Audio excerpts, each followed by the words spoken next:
Farmers in the chat room. She is. Well, how about that? Why isn't she here on the show? I don't know. She's got time to go and chat to people in the chat room. What's going on? Hi, everybody. Hello, everybody. Hello, hello, hello. I'm in APG HQ. Nick is in APG HQ UK. Wow, that's a mouthful. Good. Well done, yeah. Oh, and good to see everyone. Wow, we have a bunch of people in there. We do actually today. Yeah.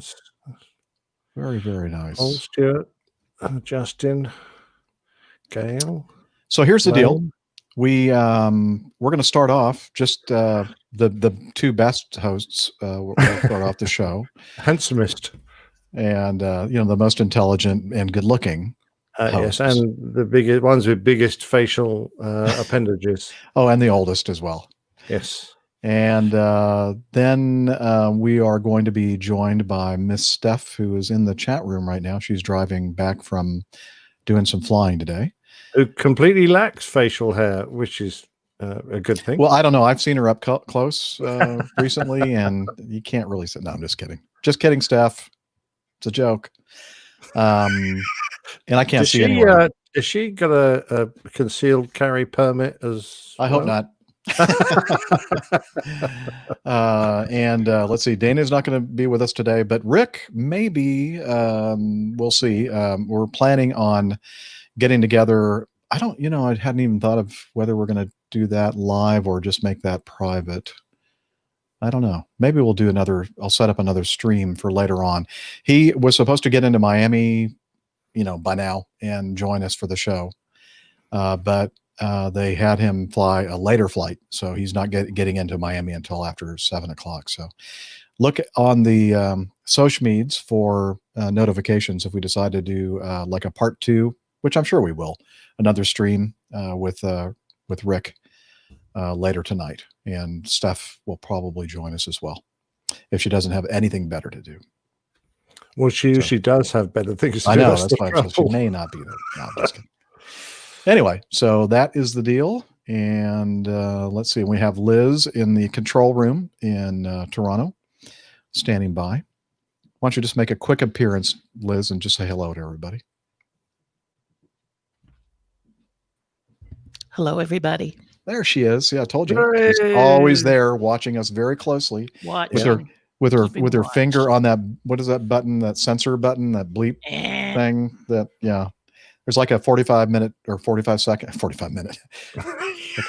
second delay. I think, she has a chance to squash it. So sounds good. She's our board up. And let's see, I guess we need to start the recorders. Okay. And let's see, here we go. Boom.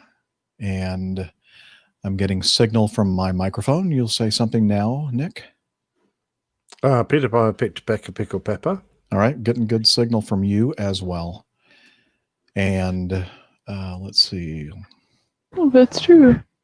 Getting signal from that. And why am I not getting signal from that? Oh, I know why. Okay.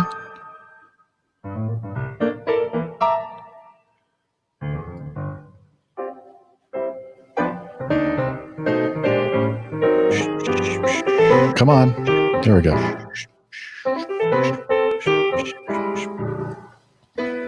What is it exactly that you're doing? Oh, look, and of course, timing. Look at that. My picture behind me just disappeared. Oh, you're back to the television now. Yeah, for today. I don't know. What I want to do is I want to move the green screen up closer to where I am. Okay. And I just didn't get a chance to do that, so hopefully I'll do that this week. Let's see, favorites. Nope, that's not it. Recents, I think. There we go. And I apologize. I forgot who is the artiste for this wonderful print of me, or not print, but image. And the lovely mad dog, or pterodactyl, as some people like to call it. You can notice the very unusual landing gear. Oh, it's great. Absolutely I'll be great. blocking that. Okay, so hopefully that'll hang around for a while. And so I guess we can do.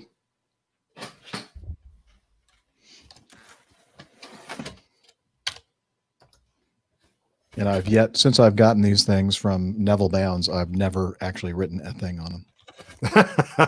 Okay. Well, I've got a clean sheet too. Oh, you do? Wow, look at that. Okay. This week. APG 431 in 3, 2, 1. Need to tighten up these screws. It's kind of getting wobbly. Yeah, I had to glue the top back on mine, but it still works. All right, and thank you very much, Neville Bounds, PTUK, for the nice gift. He gifted us with that, a couple of years ago, I think, right? Yeah, they're doing well. Yep, it's hanging in there. Okay, let's see. Anything else to cover before we get this thing going, Nick? Not for me, sir. Okay, let me get my script. Oh, yeah, very nice. Nice shirt. Yeah. I have one of those too. Oh, I don't see Greg in the chat room, so I think I might take it off.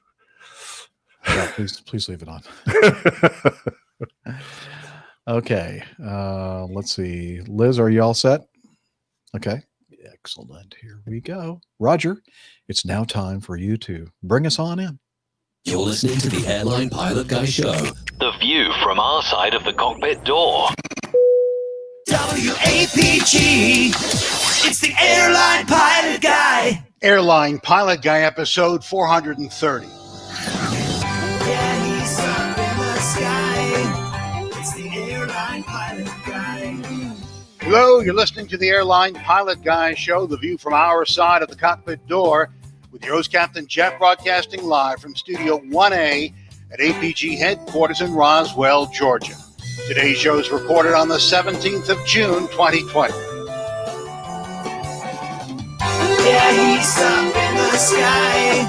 Uh-oh. It's the Airline Pilot Guy. Tonight and it's flying by. With the Airline Pilot Guy. It's not the 17th of June. In today's episode, the families of victims and survivors filed suit over last year's crash of a vintage B-17. Hang on. There was a Boeing 767 engine fire. You got the right intro there, Jeff. just well, is this 430 or 431? It should be 431. Yeah, well, that was 430. What could possibly go wrong? Oh, not a lot. Let's see if I can find the actual recording for today's show. There's the intro. Let's see. Airline Pilot Guy, episode 431. That's it. Okay. Yeah, there you go. All right, so let me drag that over here and take 2. Airline Pilot Guy. Oh, wait, Airline Pilot Guy. Okay, I get it, Roger. You don't have to keep bugging me. That's just his voiceover.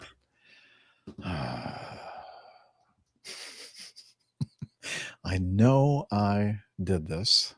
I just don't know where the file is. Just hang in there. Bear with me. One intro. Aha. I am pretty sure now that this is the right one. Take 3. You're listening to the Airline Pilot Guy Show. The view from our side of the cockpit door. WAPG, it's the Airline Pilot Guy. Airline Pilot Guy, episode 431. Yeah, he's up in the sky. It's the Airline Pilot Guy. Hello, you're listening to the Airline Pilot Guy Show, the view from our side of the cockpit door, with your host, Captain Jeff, broadcasting live from Studio 1A at APG headquarters in Roswell, Georgia. Today's show is recorded on the 28th of June, 2020. Yeah, he's up in the sky. It's the Airline Pilot Guy. It's tonight and it's flying by. with the Airline Pilot Guy.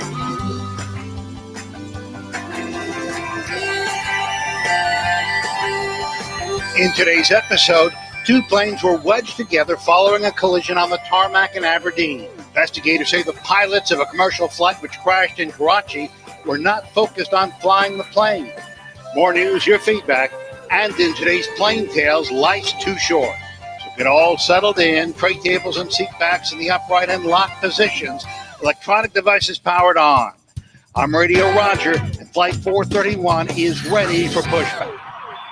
Thanks, Radio Roger. He's an Emmy award-winning TV and radio reporter currently at the #1 all-news station in the nation, 1010 Wins in New York City. Welcome to the Airline Pilot Guy Show, an aviation podcast covering the latest in aviation news and answering your great feedback. And I'm Captain Jeff, a pilot, a guy, an airline pilot, and a guy, hence Airline Pilot Guy. And I'm joined by a whole bunch of very good friends and people that know things about aviation. And we'll start off with this first gentleman who is in his studio in the countryside of England. Professional photographer, former RAF, RAAF fighter pilot, retired captain for an international airline based in London. It's Captain Nick. Good evening, Jeff. It's lovely to see you. Doesn't seem to be an awful lot of the crew around at the moment. Are we having a late start or something? Well, they just didn't want to join us today. Had better things to do. They said, look, we have the weekends off, Jeff. So sorry. Well, I guess I understand, but who's going to do the walk around? That's a good question. We may not be going anywhere, folks. Fair enough. No, we are going to be joined. In fact, that's the reason why Dr. Steph is not here. She's outside right now doing the walk around. And once she's finished with that, she does a very detailed walk around, I should add. And it's a very big airplane. It's a very large airplane. So, that's what she said. And so when she's here, we will introduce her and we'll move on. And then this is kind of another two-parter thing. Later in part 2, we'll be joined by Miami Rick. His schedule got adjusted a little bit today. So, he is not going to make it into Miami until a little bit later, so he'll be joining us later in the show. So, with that, let's go ahead and move on to, now, you're going to notice something different here, Nick. The news.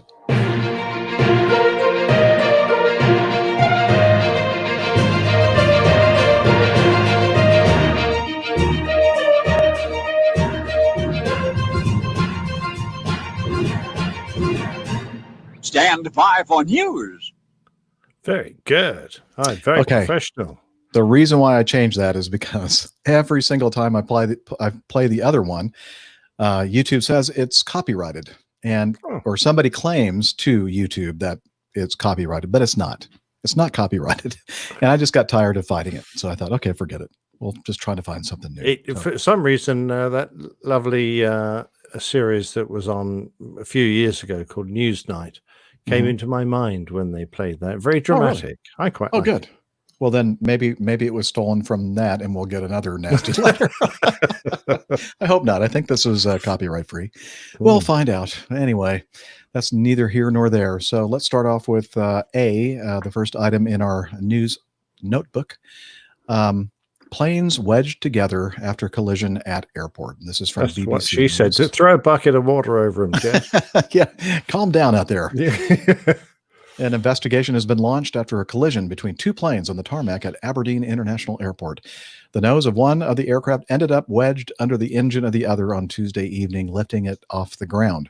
No passengers were on board the Logan Air jet, which was I think a RJ 45, an RJ, what do they call that?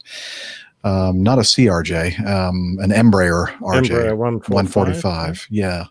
And let's see here. I should probably just stick to the reading other this. Was a bombardier. Bombardier. Yes. 400. Yes, as Matt likes to say. Family show, ladies and gentlemen. Family show. Oh, wait a minute. That doesn't really apply, does it? I'm sure we'll be hearing from him a few times on today's show.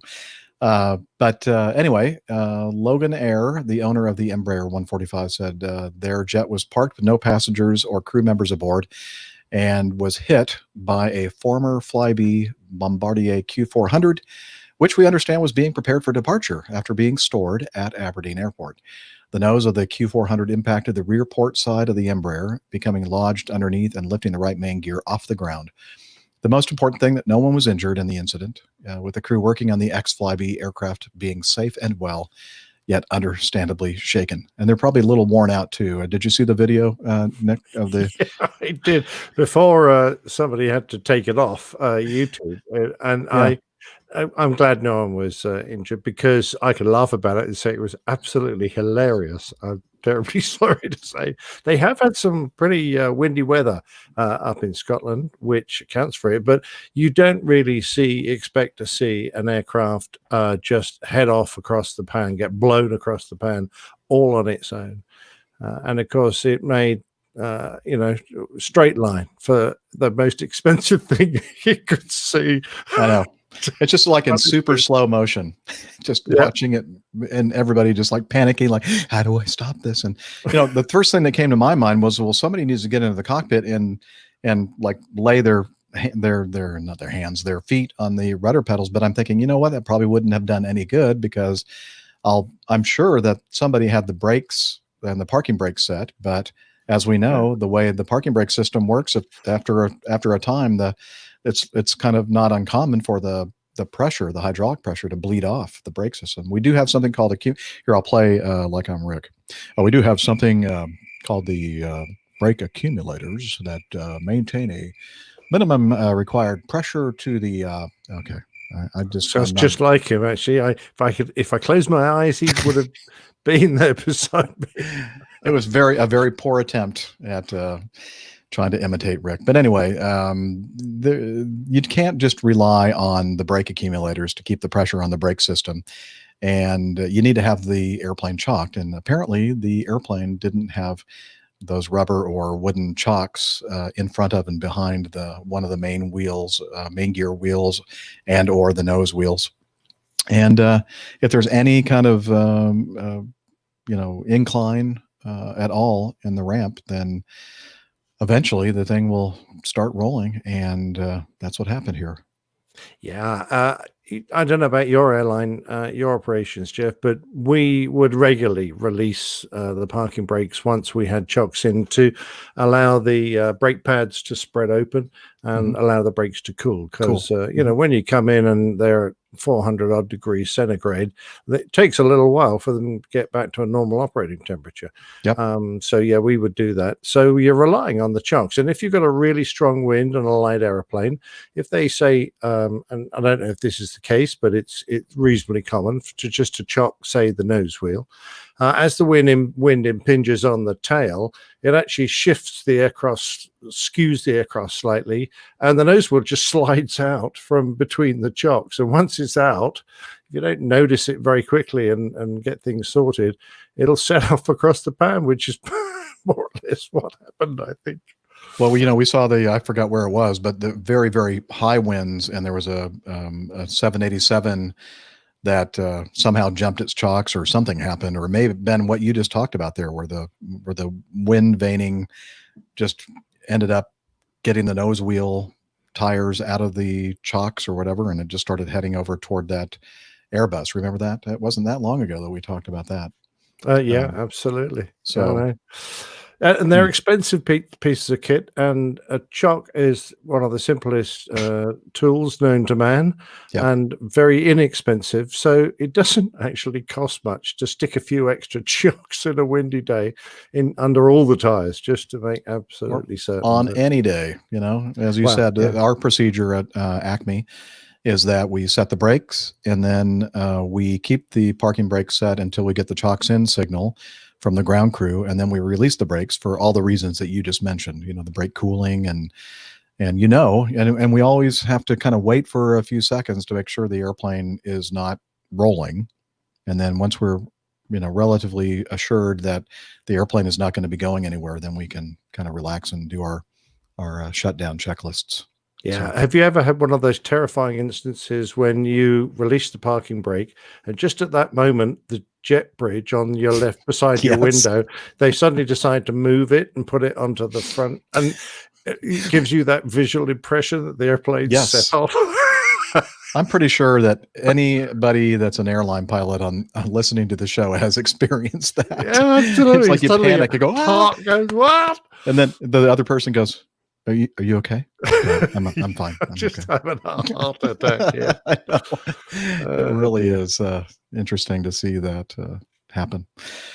Anyway, so not a happy ending, but no injuries, so it could have been worse, I guess. So, But it's interesting. They got the AAIB, the Air Accident Investigation Branch, carrying out an investigation.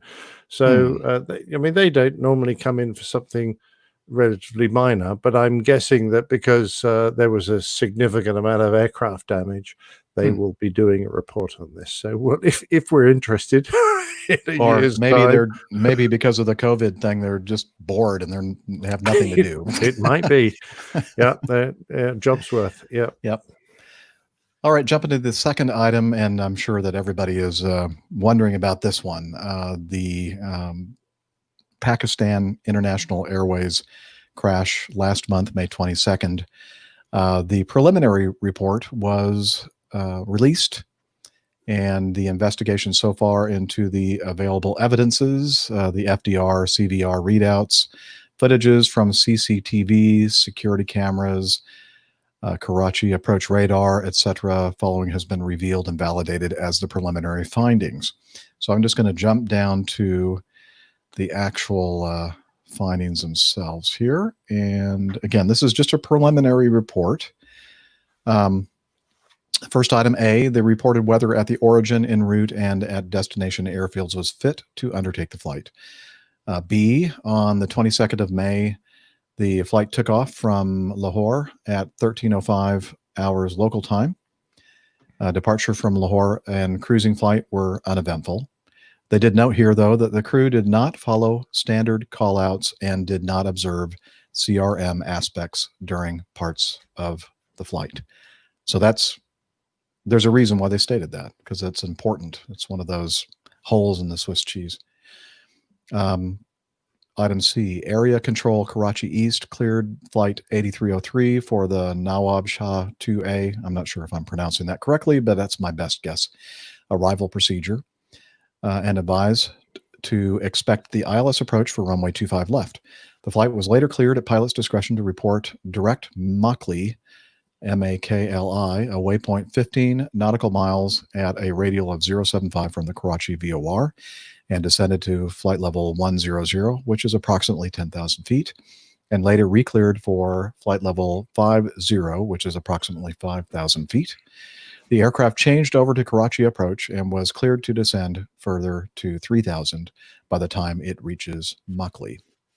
The aircraft ended up higher than the required descent profile. At Makli, the aircraft was at 9,780 feet at about 245 knots indicated airspeed. Now, we've talked about this already on the show, how they were way higher on their descent profile than they should be at that point. Again, 3,000 feet versus almost 10,000 feet, almost 7,000 feet high when they reached that fix.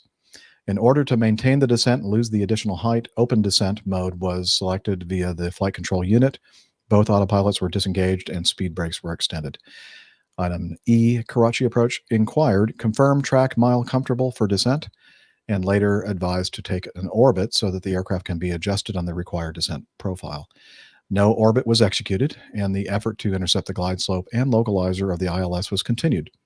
The flight data recorder indicated action of lowering of the landing gear. This is something we didn't know last time we talked about this. Flight data recorder indicated action of lowering the landing gear at 7,221 feet at around 10.5 nautical miles from runway 25 left. Wow. Still, no way they're getting in off that approach. I mean, No, a typical 3-to-1 calculation, they should be approximately 3,000, a little higher than 3,000 feet above the runway. They're more elevation. than the height they need to be, and you just can't get rid of it and slow down. It just doesn't happen. Nope. And then we've also, and they don't mention it here in the preliminary report, but we've had several of our Airbus folks mention, the ones that fly the narrow bodies, that there's some kind of a system that prevents the gear from even extending if you're at a certain, if you're above a certain speed. But I'm not sure if that was the case here, if the gear came down or not. I would imagine, just, imagining the situation with a very, very high rate of descent, probably a lot of air noise, that maybe they couldn't even tell or couldn't hear or maybe even feel that the gear was coming down. Let's see, you just have to assume, because you put the gear handle down, that the gear is being extended, I guess. Karachi approach advised repeatedly, twice to discontinue the approach, and once cautioned to discontinue the approach. They cautioned about the excessive height. Landing approach was not discontinued, however. Flight data recorder shows that the action of raising of the landing gear at 1,740 feet, followed by retraction of the speed brakes at a distance slightly less than 5 miles from the runway. That's odd.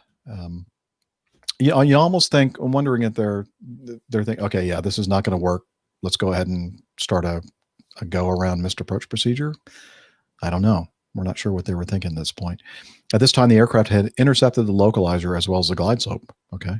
Flaps 1 were selected at 243 knots. The landing gear and speed brakes were retracted. Overspeed and electronic GPWS, electronic ground proximity warning system warnings, were then triggered. And then they have a graph of the flight data recorder data, and they show the line that they should be on as far as the descent path, and then the line that they were actually on, which was much steeper. This is item H, since the approach to land was continued, Karachi approach, instead of changing the aircraft over to aerodrome control, or what we'd say, switch us to tower, they sought telephonic landing clearance from aerodrome control. Aerodrome control conveyed a landing clearance of the aircraft when observing the abnormality that the landing gears were not extended to Karachi approach. Subsequently, Karachi approach cleared the aircraft to land. I don't know if that's a routine thing for them to do, or if they were just surprised that they were actually making the attempt to land in their high energy. I don't know either. Situation. I've never operated into Karachi. In fact, I don't think I've been to any Pakistani airfields at all. So, not sure. I've been to plenty of Indian ones, but they are very different countries. They may operate very different procedures. But I have to say, even with you reading this and me trying to play it out in my hand, I'm getting confused as to what configuration the aircraft was in. I think the guys on board must have been very confused, because I'm still absolutely bemused as to why they would have raised the gear. Right. If they're hot, if they're fast and they're trying to slow down, why would they have raised the gear at 1740 and retracted the speed brakes? Was one person on the flight deck thinking they were doing a go around and the other one thinking they're still landing? I don't know. Yeah. It's not clear. Definitely not clear. Very confusing. Maybe it's a human factor thing where I should probably have the gear down now, and instead of just thinking, oh, wait a minute, it's already down, they just moved the landing gear switch in the opposite way, to put the gear down. I don't know. Yeah, that's weird. Hopefully, we'll find this out when they issue the final report. At 500 feet, the flight data recorder indicates landing gear retracted, slat flap configuration 3. Is that close to the landing configuration? You can land in flap 3. The normal is flap full, so you've got one more to go. But in some conditions, a flap 3 landing would be perfectly acceptable. In fact, preferable. Okay. Airspeed 220 knots, still a little hot. It's way hot. At 500 feet, they're doing 2,000 feet per minute. No. That's about 60 knots above VREF, I would guess.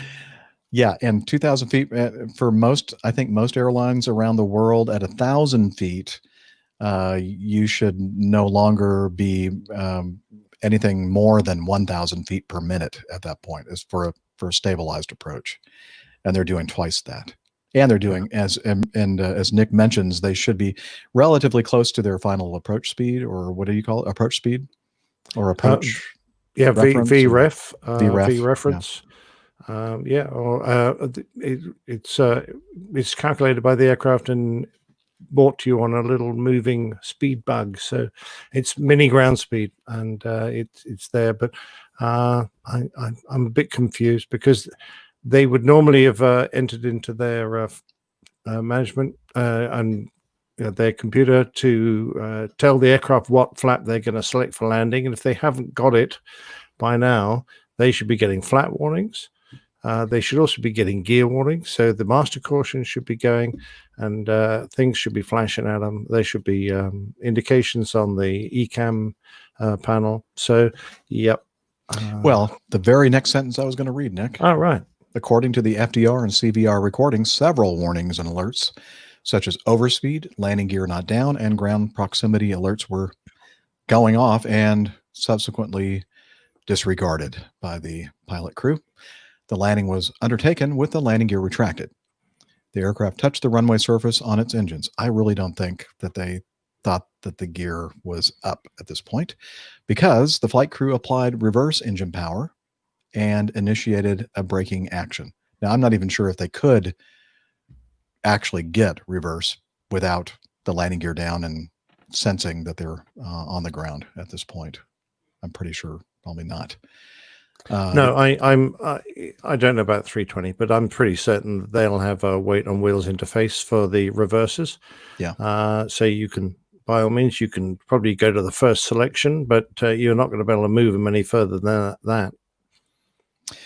All right. Both engines scrubbed the runway at various locations, causing damage to both of them. Scrubbed, I'd say probably scraped the heck out of the runway. Figures here under show selected screenshots of secured, and we've showed that before and in the show notes from previous shows, and we'll have them on this one as well. The aerodrome control or tower observed the scrubbing of engines with the runway, but did not convey this abnormality to the aircraft. They're probably thinking, well, obviously they know they were scraping their engines. It was conveyed to Karachi Approach on the telephone. Subsequently, Karachi Approach did not relay this abnormality to the aircraft. The landing was discontinued and a go-around was executed. Flight data recording shows or indicates a brief action of selection of landing gear lever to down position, which is immediately followed by its movement to up position. Intention to undertake another ILS approach for landing on runway 25 left was conveyed. However, shortly after the go-around, both engines failed one by one. The RAT, or ram air turbine, was deployed to power the essential systems, and I think most of us are probably surmising that it was an automatic deployment by the RAT and probably not a... I know you can manually do it, but I would imagine by this point they were very confused about many, many things. Yep. And we all know what happened. They declared an emergency, transmitted a Mayday call, and they crashed short of the runway 25 left, trying to get it back around into a very populated area. And yeah, very, very sad. And that, to me, it was the key data that I gleaned from the preliminary report. And again, we don't know for sure because they're not here to talk to and ask about what were you thinking? Did you think that the landing gear was down? Were you completely confused about the state of it? Were you 180 degrees from, whether the gear was up or down? And I'm sure, if they were on the runway scraping the engines and they knew that that was going to disable or fail the engines, they probably would not have attempted a go around from that point. So that's very sad. There's just so much has gone wrong on this approach and the subsequent actions that I find it very hard to put myself in the mindset of the pilots because I've never got even close to this kind of a situation. So I have absolutely no idea what they were thinking at the time. And of course, this has happened. Sorry, Jeff. No. Go ahead. This has happened, of course, along with another scandal affecting this airline concerning pilots' licenses. So, that airline really ought to be under the microscope right now, not only for the actions of this crew, but for the fact that they appear to have grounded about 150 pilots because they appear to have or not have proper licenses. So I'm really worried about what's going on inside that airline, their safety culture, how they're training, how they administrate the airline. It's a major concern. Absolutely. I'm surprised that they're still operating now, aren't they? I mean, I don't know how they haven't been shut down. by the Well, I just suppose they're like regulators. most airlines. They're probably not operating a great deal, but no, I'm not sure what the government is doing, if anything, to prevent them flying. I'm a bit surprised that some countries haven't already said we're not going to let you in our airspace anymore until you sort Mhm. this out. It's happened to other airlines, and particularly when it comes to those pilots that appear to have obtained their license through dubious means. And one of the ways that I've seen, but it's not verified, is that some of the pilots have had other people sit their airline pilots exams for them to get their licenses, that sort of thing, which is straightforward fraud.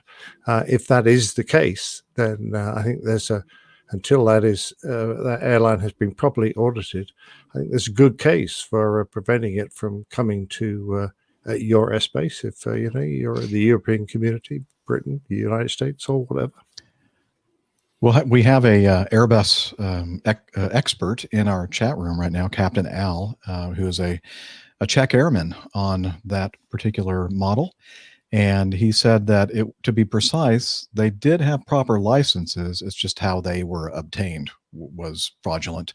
But still, and when you mentioned 150 of the pilots, I'm thinking, well, at Acme, that would be just over 1% of our pilot group. But at Pakistan International Airways, that's about a third of the pilots that are flying for that airline. Wow. And that's all they're currently admitting to. Yeah. And Pakistan International Airlines acknowledges that the AAIB report and have already taken measures learning from it. An independent flight data monitoring setup established to monitor and analyze all flights. All pilots with dubious licenses will be grounded. Safety is more important than any commercial interest. And please book your flights on PIA.com. No, they didn't put that there.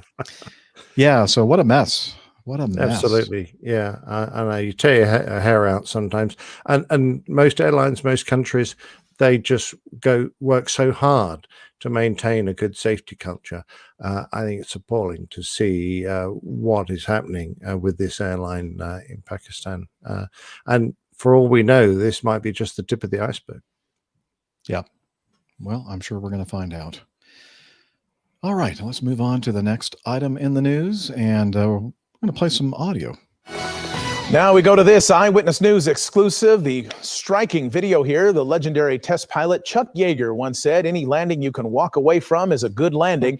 That was the case here in Upland. The pilot of this vintage airplane survived this crash. Inland Empire Bureau Chief Rob McMillan live with more on the video you will see only here on ABC 7. And in the show Mark, notes. well, the FAA says this plane that crashed was one of those build-it-yourself airplanes, but at this point, there's still no word on what caused the crash. A build-it-yourself airplane.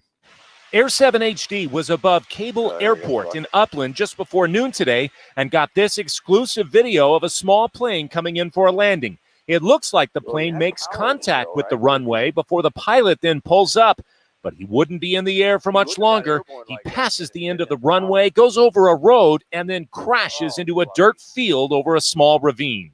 Within a few minutes, people at the scene are able to make their way to the pilot, who looked to be okay. I was working on my airplane, looking out the front of the hangar, and I just caught this airplane diving into the runway. It looked really strange, and then I saw it swoop up. I didn't see any smoke. I only saw it very briefly, so it's really hard to say. As a matter of fact, somebody asked me if I had heard the engine, and I couldn't even remember whether I heard the engine running. The FAA says the plane is a single-engine CX-4.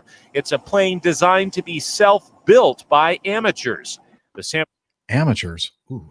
Bernardino County Fire Department says the pilot was stuck inside for a little bit, but they eventually got him out and took him to the hospital with minor injuries. Well, someone told me that he seemed to be all right, so that made me feel pretty good.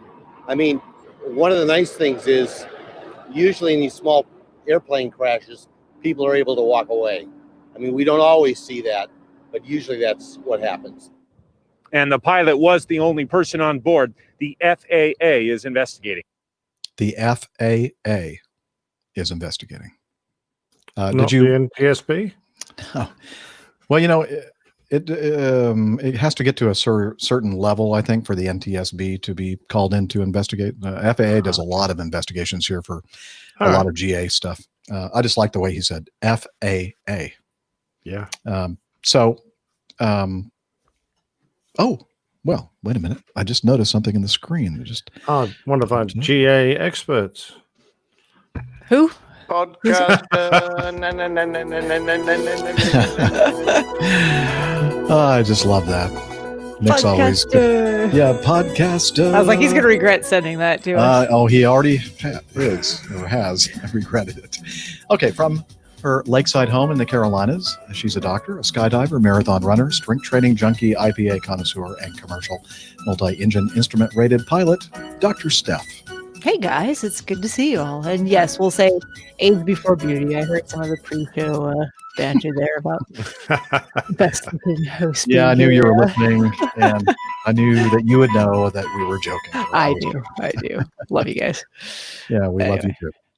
Anyway, so what you been doing? Flying. A lot of flying. So I apologize for. Oh, we're probably gonna have to. We're jumping. Myself. I'm sorry. That's okay. We'll put that on pause. Little tease there. Okay, so we're talking about this. Did you happen to see or watch this video of the gentleman flying the build-it-yourself by amateurs airplane? Oh, yes, I did watch this. It is quite something. People, you need to go to the show notes and watch this video from ABC 7 out in Southern California. And, at first, without any other contextual data, I thought, what the heck? That's the worst landing I've ever seen. Right. Yep. But then once you know what happened. Yeah. So I guess they go a little bit further here in this article from ABC7.com.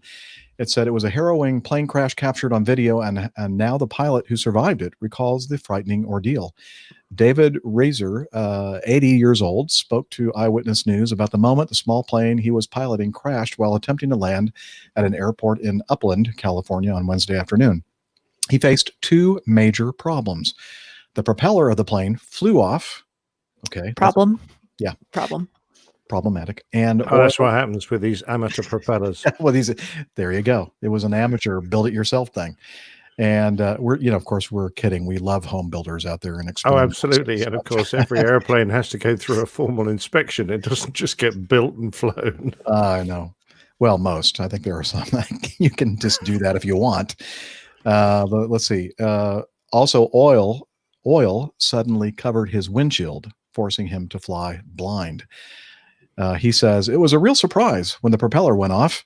It came off the airplane, but I didn't have a sudden fear, he said. I've always practiced off-field landings and dead stick landings. Now I get to do one. And then Mayday, Mayday. I tried to find this piece of audio, but I wasn't successful. But he apparently said, Mayday, Mayday, just lost my propeller. There is oil all over the screen. And it says here in the article, released audio tapes. But again, I wasn't able to find any.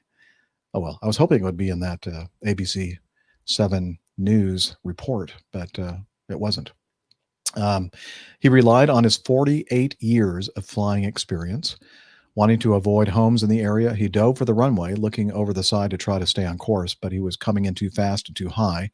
He knew he wasn't going to make the runway. My first thought was when the wingtip hit and it was starting to turn, I thought, so this is the way you die, huh? That was the only thought I had. Air 7 HD, which is their helicopter, was over the scene as the aircraft hit the runway at Cable Airport, bounced into the air, and came to a rest in the field.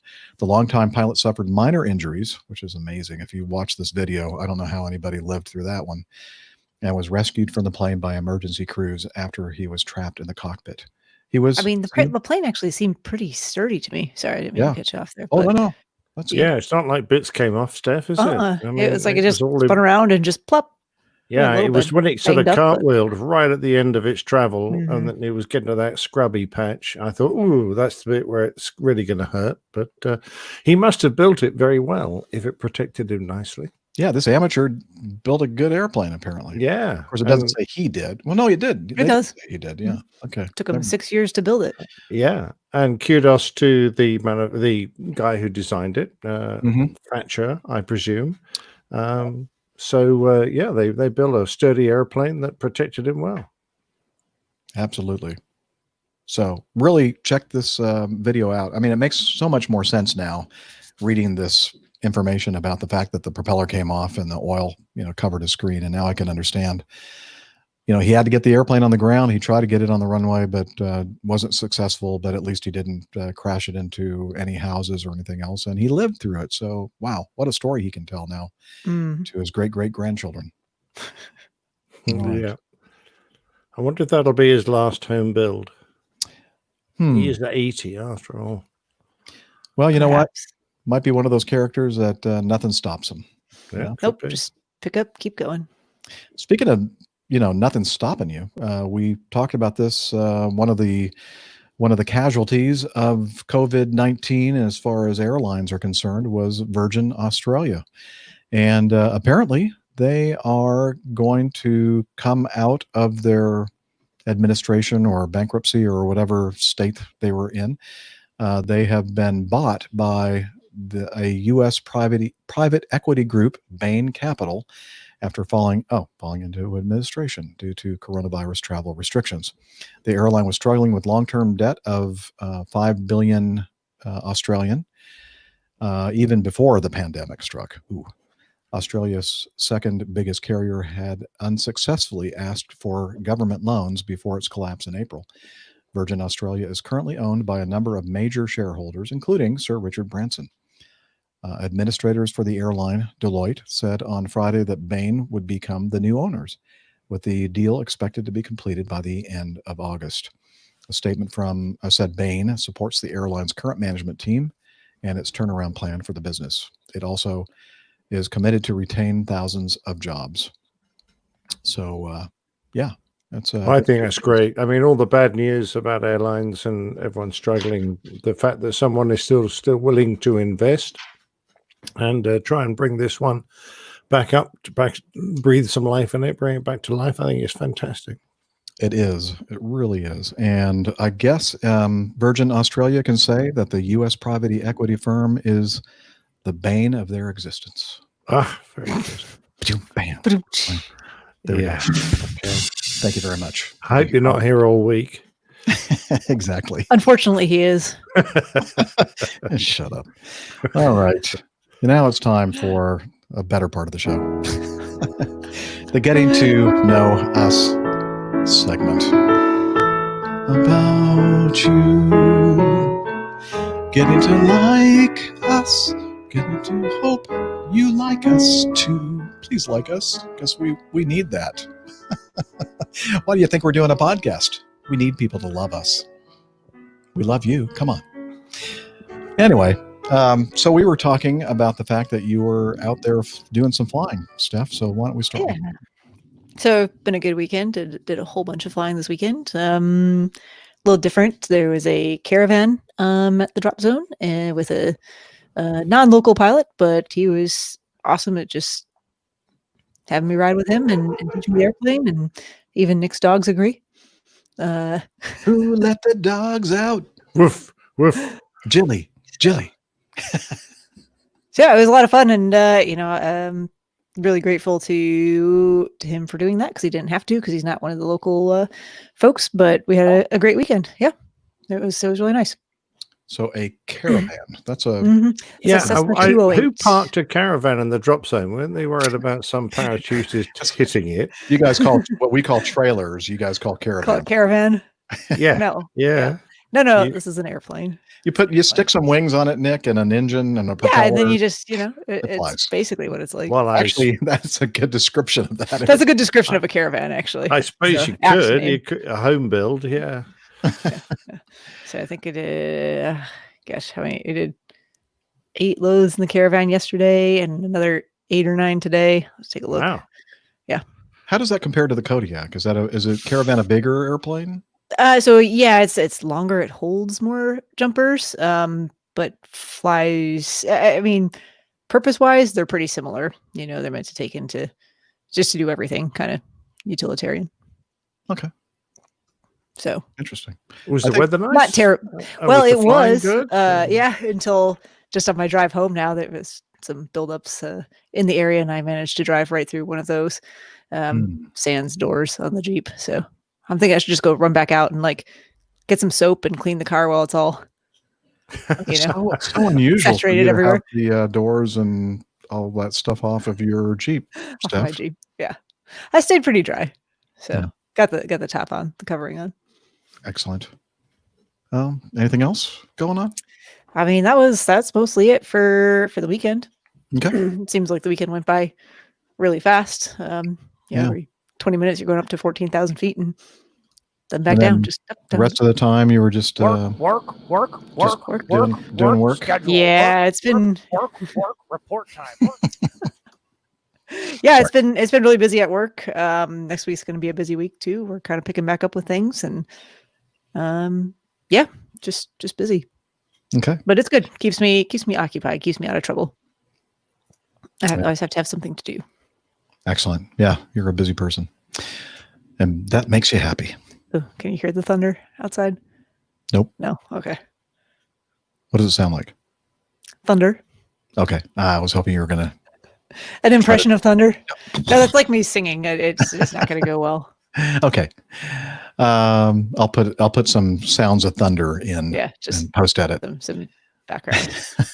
The people are going to be listening, going, "How could he not hear that?" I mean, it's like It's just so obvious. loud and obvious. So obvious. Nick, sir, how are you doing? Very well, thank you very much. Yeah, everything's fine and over here.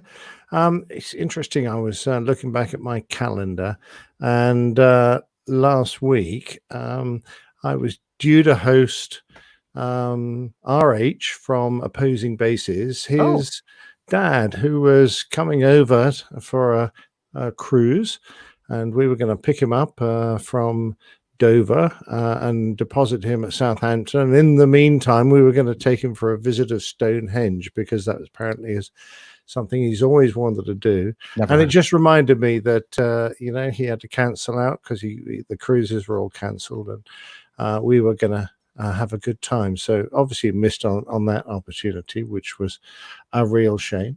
Not much else really, although I also did some flying. You're supposed to say, really? I had to unmute myself. I was in the middle of replying to some chat. Guys, but, You briefly mentioned it, I think, on the last show that you were going to go out and fly. Maybe, yeah, maybe not. I did. what kind of flying was this, Nick? Oh, it was Can you very tell us it? exciting flying. Yeah, Yeah. yeah. I four Were you 4-engine? Oh my God. I can hear it now. Sounds very close. I should probably take cover. I think you should go into the basement quickly. A lot of like high altitude stuff. Or, very actually. Yeah, I had to retake all my exams beforehand as well, because and pay I a lot of money.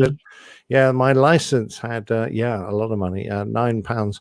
My license had lapsed, so I couldn't use that. I had to go and get a license to fly this particular flying machine, which I had to do online. 20 questions, but unlimited tries. So I think, you can. That doesn't make me feel very confident about people flying around in these things. People? No, there were no people flying around. No, I got a request from a local farmer to take a look at his crops for him with my drone. So I went, oh yeah, no problems. But since the last time I flew it, I must do you a really good recording of my drone, which actually sounds like my drone. your vacuum cleaner. No, definitely not. I'm sorry. So I had to go and sit the operator's license and the flyer's license, and pay £9 for the privilege of being able to operate my drone for a year, which is, I think, a little bit much. I mean, once you've done it, that should be it. Why you have to redo this every year, I don't know. But there you go. Anyway, having taken and passed said exams, I got one wrong. I was being overly cautious. Yes, I know. Dreadful, wasn't it? Got one wrong. I was being a little overly cautious. Actually, you read too much into it. It was a thing concerning privacy, that if you manage to take pictures of a naked lady in her back garden, what should you do? Share it with all your friends. Right now. Yeah, sadly, that was the wrong answer. Dang it. I would have missed that one. I know. So, but I did get out and fly this. And actually, I haven't flown it for a very long time. And it's quite an interesting drone. It's called a 3DR. It's a very good American company that sadly went bankrupt. Oh. They had built all these superb drones, but due to manufacturing delays, they came out onto the shops just after DJI, undercut them and swamped the market. So these really, really nicely built drones, the company went bust, and I just managed to get hold of one in my favorite camera store in New York, B&H Photo. Da-dang! And they were flogging them, for about $360. And I thought, well, it's a really nice looking piece of kit for that. And it's got a gimbal mount for my GoPro and all that kind of stuff. And proper, you put your phone on it. Proper flying controls. Nick is doing impressions today. I'm sorry. I'm taking the day off from impressions. I love it. Actually, can you see the rain behind me, like out the window? Oh, yeah. It is pouring pouring right now. Oh, so it is. Ooh. I'm listening to see if we can hear it rattling off your tin roof. Now, these dynamic microphones do your mic's too good. Keeping everything out. So anyway, I zoomed this thing up to 400 feet and whizzed around his fields, which was actually quite interesting. I'll give it another go. I'll use slightly different camera settings, but other than that, it was great fun. And the only other thing was, of course, I pitched up on a lovely get-together yesterday to wish our lovely friend Armando happy birthday. So that was great fun. And happy birthday, Armando, from all of us on the APG. I was very pleased to represent all the APG crew and wish you a happy birthday at the time in your surprise Zoom party. But no, it was great. That's been my week. It's been very interesting. Well, Armando, I'm sorry I missed it. Happy birthday to you. Happy birthday to you. Happy birthday, Armando. Happy birthday to you. All right. And many more. And many more. All right. Anything else? That's it. All right. Well, I got some stuff. Oh, good. All right.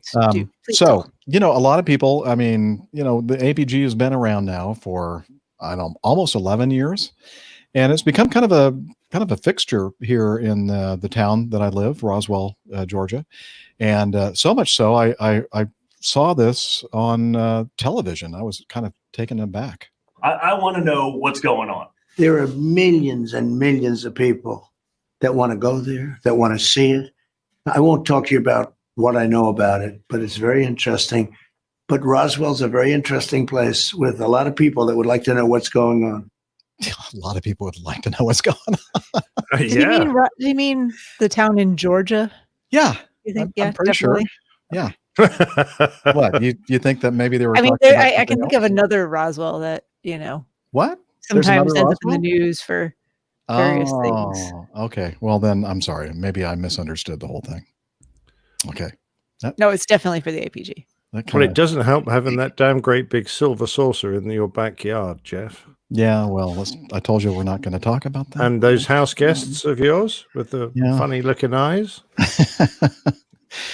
Let's see. So my fleet has been retired. I haven't been doing a lot of flying. It's been over a month now since my last flight.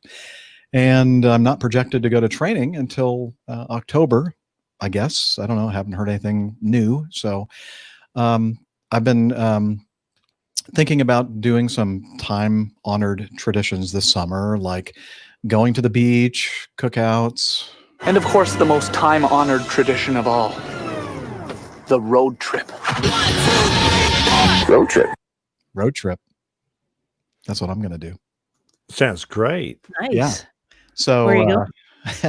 APG community member, friend of the community, Stephen Ivy, who is I was about to say his real airline, an Acme Junior pilot, He is also moving out to California to do some other work, and at the same time, alongside his flying. And he needs to get his car out to the West Coast. And he asked if I would be interested in being his co-pilot and helping him drive across the country, and we can maybe, see some things along the way. So that I said, yeah, nothing else to do here. So we're planning on leaving after the 4th of July weekend, which is next weekend. And I think it's the 4th of July weekend everywhere in the world, if I'm not mistaken. But here in the U.S., it has some significance. I mean, it's the same date everywhere in the world, I think. Right. Yeah, but So here I- it's am I- just the 4th of No, it's the July. 4th of July weekend. I mean, Yeah. this is the You don't call 20 it Treason Day? This No, is we the call it 27th Traitors Day. Traitors Day. Yeah. Anyway, Independence Day holiday for us here. On Monday after the 4th of July weekend, we're gonna head on out, and we're gonna head west. And I think some of the places I think the first night we're gonna try to make it to Fort Smith, Arkansas, and then we're going to make it through the panhandle of Texas, past Amarillo on the way into New Mexico, and I think we're going to try to make it to Santa Rosa, New Mexico. And then from there, we're going to head up toward Durango, Colorado, and maybe do that narrow gauge train that is kind of a famous thing for a lot of people to do, especially train enthusiasts. And then going to make it up into Utah, kind of Steph's Woohoo. territory. Southern Moab, Utah. Southern Moab. Utah. Yep. And there are a couple of national parks. I was thinking arches already. National parks. Arches is one of them, and I think the other one's Canyonlands. Canyonlands. Beautiful places. I mean, just absolutely gorgeous. And then we're going to see another national park, the Grand Canyon. We're going to go to the North Rim and the South Rim, and the West Rim and the East Rim. No, just the North and South. That would make it the Grand Rectangle. That's right. It's very, very boxy these days. I don't know. Just, So I might not be right on that, the last two. And then eventually over toward Death Valley. And then finally, if you survive, if we then make you'll, yeah. Excellent. So yeah, I'm looking forward to that. So not our next show, but the show after that will be Stephen and I will be doing it while we're on the road. I mean, not necessarily on the actual road, like in the car driving. Please don't. I'm not even sure we're going to do that. We'll probably wait until we're somewhere where we can set up the mobile studio. So looking forward to that. Let's see. We also talked about the Aerobility Armchair Air Show 2020. I don't know if you guys had a chance to watch any of that or not. Yeah, I watched some of that. That was was all day good. long. It was very long, but I caught a lot of the air show stuff on it, and it was very well done. And so I hope that many of you listening had a chance to watch that as well. Yeah, I saw Mike, one of our skippers on my old airline, who sadly is an amputee. He's lost part of one of his legs. Lovely bloke, great flying history. He suffered cerebral malaria when he was out doing UN famine relief work, flying C-130s. So he's got a very interesting life, and now he's one leg's a bit shorter than the other, but he also participates in this disabled flying organization, and they even formed a formation team, which I think is very good. So I think it's a great event, and lovely to be able to support it. Yeah. Great organization, and well done for them to do this virtual air show. And I look forward to them doing it again in the future. It was pretty cool. I guess they're planning on doing it again. I don't know. I would hope so. There were some really good, flying sequences that they showed, and more interestingly, the display pilots who flew them describing what they were doing at the time. It was, from now pretty much earthbound.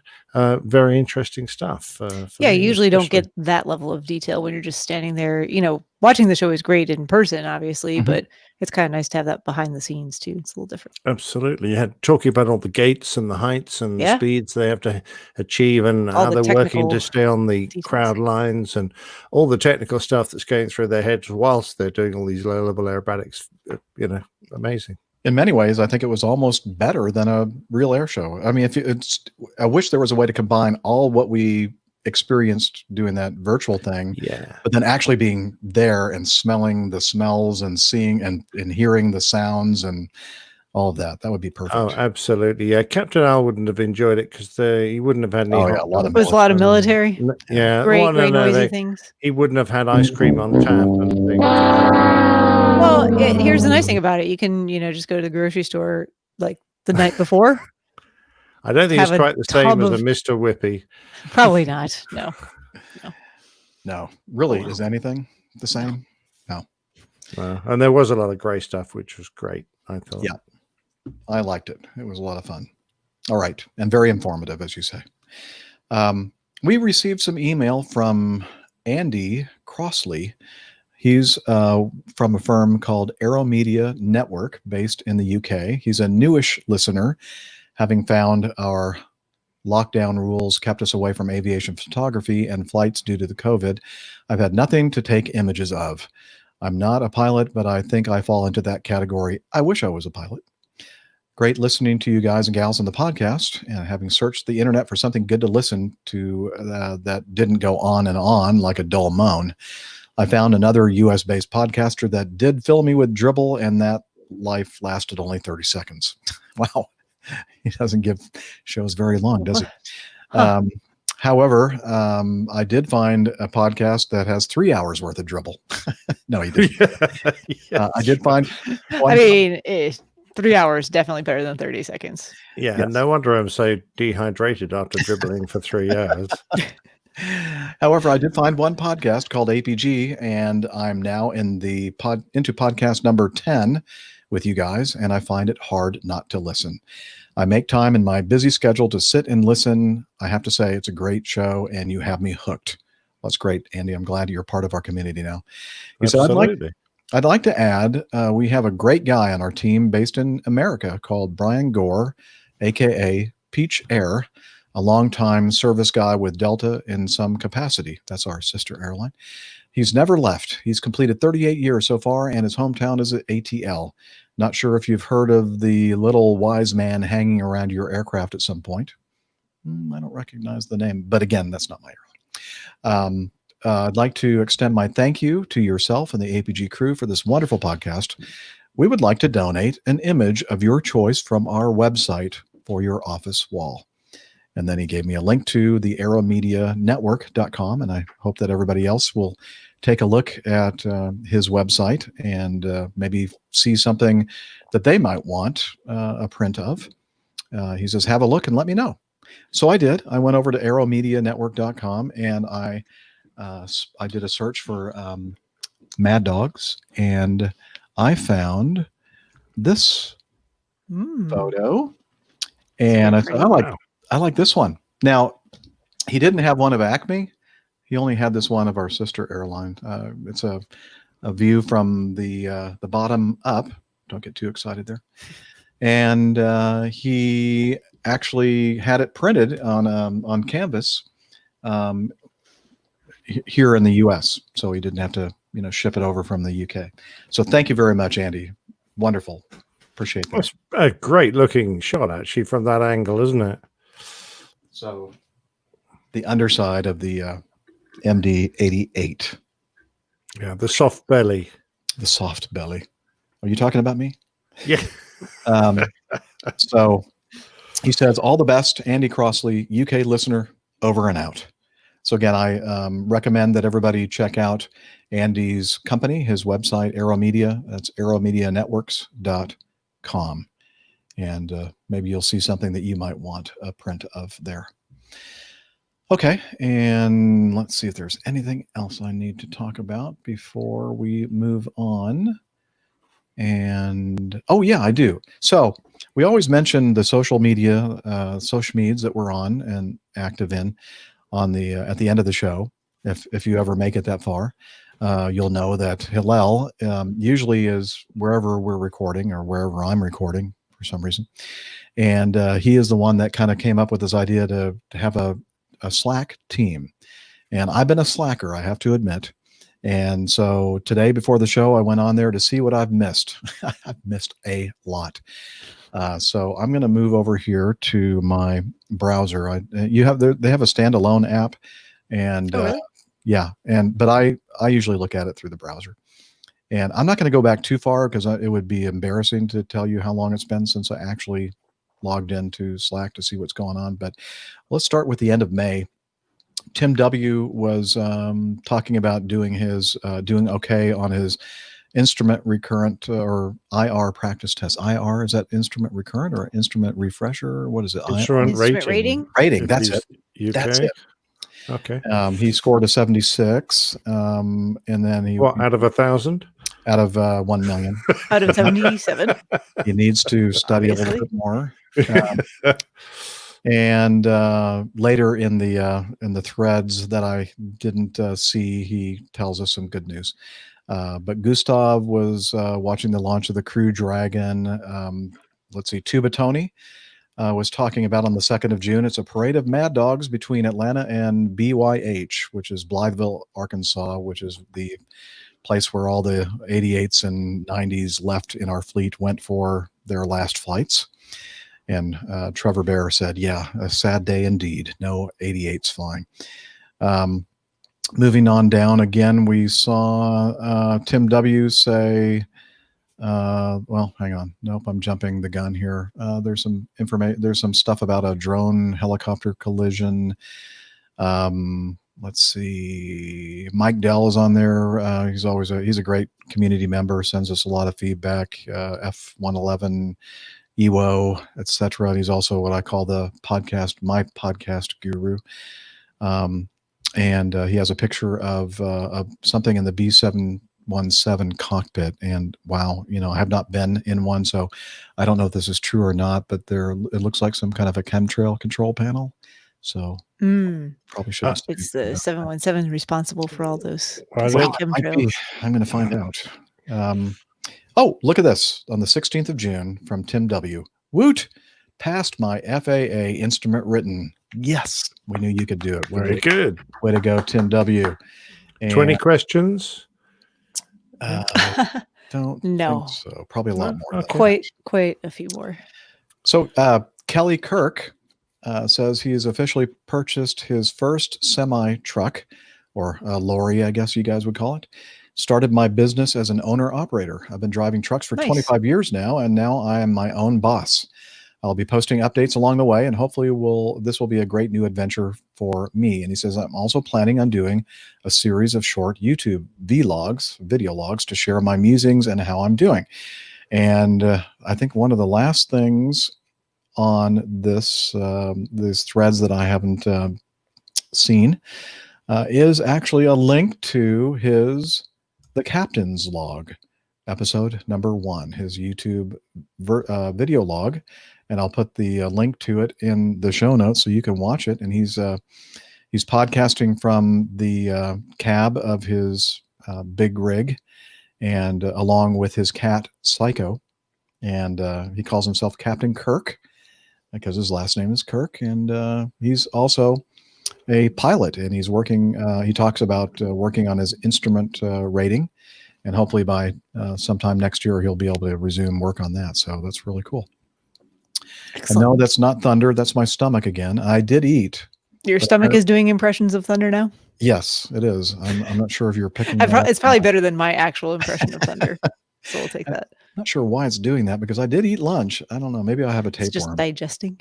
Yeah. I don't know. Definitely the tapeworm. Yeah.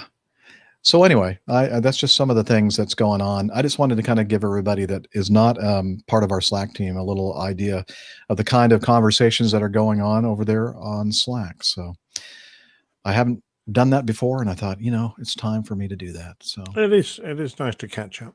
Yep. So with that, if we don't have anything else to talk about, I think that we can move on to a word from our sponsor. Our sponsors. We have sponsors now. Oh, wait a minute. No, well, actually we do. It's listener supported. All of our producers are our sponsors. So let me go over here and press this button. The Coffee Fund. Listener supported. Johnny, how much more coffee? APG. No thanks. I love coffee. I love tea. Look at that. She's holding a coffee cup in front of my mouth. APG community. Coffee and tea and the Java and me. A cup, a cup, a cup, a cup, a cup. All right. The Coffee Fund is your way, dear listener, to become part of the gang who supports us financially. And since the last episode, we have several that contributed via the Classic Fund. Chris Randall, David Lieb, Mazuz Karim, Vignor Wanson, Jason Kuntz. Again, that's the classic method for one-time or recurring donations. And we also have another way to do it. You can become a patron of the show via patreon.com. And we have a couple of new producers, Lucas James and, it's MRHSPWR. So is that Mr. Horsepower? I don't know. I'm not sure what, or here, let me try to pronounce it. Mershpur. I don't know what that means or what that stands for. But anyway, he is or she is a new producer of the show. So thank you very much. And we have a couple of new executive producers, previous producers. They have bumped up their pledges to the $5 or more level to become executive producers of the show. Nick Herring and Martin Kemp are those two fine folks. So thank you very much for that. If you want to learn more about how you can become part of our Coffee Fund cadre, head over to airlinepilotguy.com.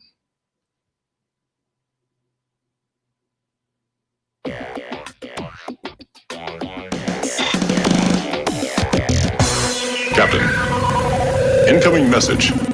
The graphic of Steph yelling at me. Feedback! Shut up, Feedback! Jeff. That's Shut up, Jeff. Really say. Oh, that's good. We should get a recording of Steph. Feedback! Feedback! That's on the tape if you're recording. Okay. Yeah, I'll snag it. I want to do that kind of thing. Mm-hmm. All right. We actually need it through a bullhorn, Steph. So. Oh yeah. Ooh, that's pretty good. That's a good impression. Yeah. Okay. Do it So we again, wanted without a us talking bullhorn, not a bullfrog. Oh. Joking. Okay. Anyway, no, whatever. we'll work it out. Yes, go on. We're all listening. All right. Hey, let's, speaking of good news, that's one of the reasons why we're here. The other is just so that we have an excuse to spend 3 hours every week talking to good friends about stuff, mostly aviation stuff. But this good news is from Tom Catalino up in Syracuse. Wanted to write to give you an update on my journey towards my PPL. As you may recall from our first meetup almost a year ago now, I had some difficulties getting my third class medical. You and Stefan both encouraged me to persevere, and I'm happy to report that just before COVID hit, I was granted a special issuance third class medical. I'd like to thank you for that advice and encourage others who may be facing similar challenges to keep at it. So we'll do a brief little bit of a... that's great news. Well done. Yep. Excellent. Okay. Good but job. hold it. That's just a little bit of a pause, but good thing he got his medical all straightened out. He says, another piece of advice that I would like to pass along to others who may be in a similar boat or airplane would be to reach out to your regional FAA flight surgeon office. I reached out to mine and was provided friendly assistance that helped me get through the process. They answered all of my questions, provided me with great advice, and also helped monitor my application as it navigated the FAA medical process in Oklahoma City. After a lengthy COVID break and with my solo fast approaching, I scheduled 2 lessons for last week, figuring I could push through and get it done. During the first lesson, I found myself with a sizable case of fear and anxiety over the thought of the instructor getting out of the airplane. He assured me that not only was I ready, but he was indeed getting out of the airplane, though he planned for it It didn't happen that day, probably for the best, as I certainly didn't pass the I am safe checklist. And just to remind everybody what that is all about, the I am SAFE is, and I've seen several different variations on this theme, but the first the I is illness. Do I have any symptoms? M for medication. Have I been taking prescription or over-the-counter drugs? S for stress. Am I under psychological pressure from the job, worried about financial matters, health problems, or family discord, or COVID? Alcohol, A. Have I been drinking within 8 hours, within 24 hours? Ooh, is that a rule? Hope not. F, fatigue. We'll discuss that after the Okay. Am I tired and not adequately rested? And then E, this is the one I see most of the variations. Eating, am I adequately nourished? I've also seen elimination. We're not going to talk about that. And I've also seen emotional outlook. Yes. What is that E for you, Steph? Eating? Probably eating. Yeah. Okay. Yeah. I need lots of calories. Yeah. Keep me going. That's true. I don't, but I consume them anyway, just to be safe. Who doesn't need food? So anyway, so not knowing how I was going to sleep for the next 2 nights until my next lesson, I arranged to get myself into an airplane again with another instructor just to get my confidence back with no threat of a solo. After a not so great first landing, it was really 2 landings in one. I nailed 2 more. Now I was ready. With a good night's sleep behind me, I got up the next morning and while preparing to leave for my solo, found a dead bird in the backyard. On the way to the airport, I passed 2 more dead animals. Was there a message here? No way. No. I'm happy to report that I nailed the first landing with the instructor who promptly exited the airplane, and with confidence, I executed 3 more of my best landings ever. What a fantastic feeling. It was also kind of nice to have the entire Class Charlie airspace all to myself. Now it's time for the big applause. Here we go. Hey, how many more birds did you kill? No, the bird was already dead in his backyard. Okay. Well, he doesn't mention it. Maybe there were some other animals that he had something to do with killing. I don't know. No. We'll have to let us know. Running over any cows? Or? Anyway, he says, I wish to thank my instructor, the instructor who took me up for the confidence flight, and the folks at the Syracuse Flying Club that provided guidance and encouragement along the way. If you're listening, you all know who you are. And I think that many of the people at the Syracuse Flying Club, including Stefan, are listening to the show right now. So, am I right in saying he's in the chat room right now? I don't know. Is Tom here with us? No. Oh, okay. All right. It's just that someone has just posted, thank you, guys. So it obviously doesn't refer to our applause. Yes. Someone else has other good news, but it was not okay. the same as the feedback. Oh, they've just had a baby. Baby have a baby on the way and engineering degree next month. I guess hey, people over there in the chat room, pay attention to our show. All right. Yeah. It's not this is what happens, by the way. If you're listening to the audio podcast, the audio only, you should join us here. Well, maybe not. When we do this, you live. You should. And there's a chat room here, and sometimes they actually pay attention to what we're talking about, but most of the time not. But they're having a great time over there in that chat. They are, yeah, talking about all sorts of stuff. Yeah, more important things that we're talking about, with the exception of Tom's solo. So again, thank you, Tom, for letting us know. I was actually in the intro portion of the show. Stefan up there, who is also an instructor at the Syracuse Flying Club. He's also the physics instructor at Syracuse University, not physics instructor, physics professor at Syracuse University. He sent me a message saying, hey, just wanted to let you know, a little bird told me that somebody we know just soloed. And so before I had a chance to mention it on the show, Tom actually sent in the feedback himself. So that's awesome. Anyway, it is great. I actually wrote to Tom and congratulated him because, quite honestly, getting to do your first solo and piloting an aircraft on your own is a great step on the way to what we all hope will be a fabulously long and fun flying career. So good luck with all that. Yeah. And for the most part, I would say everyone remembers their first solo. I was going to say, Except I for- don't think I've ever soloed. Yeah. Yeah, I'm pretty sure that nobody ever wanted to. You always had someone holding your hand? I've always, they say, we're going to go ahead and just say that you soloed, but we're going to be in the airplane just in case. So Tom is in the chat. So he is. He was just being quiet. Oh, look at that. Thomas. Hi, Thomas. All right. Excellent. Well Congratulations. done, sir. Congrats. Oh, all right. Well, look forward to seeing you again when I'm up that way. I believe the Boeing 717 still flies up there toward Syracuse area. So I'll look forward to seeing you and celebrating with you, Tom. All right.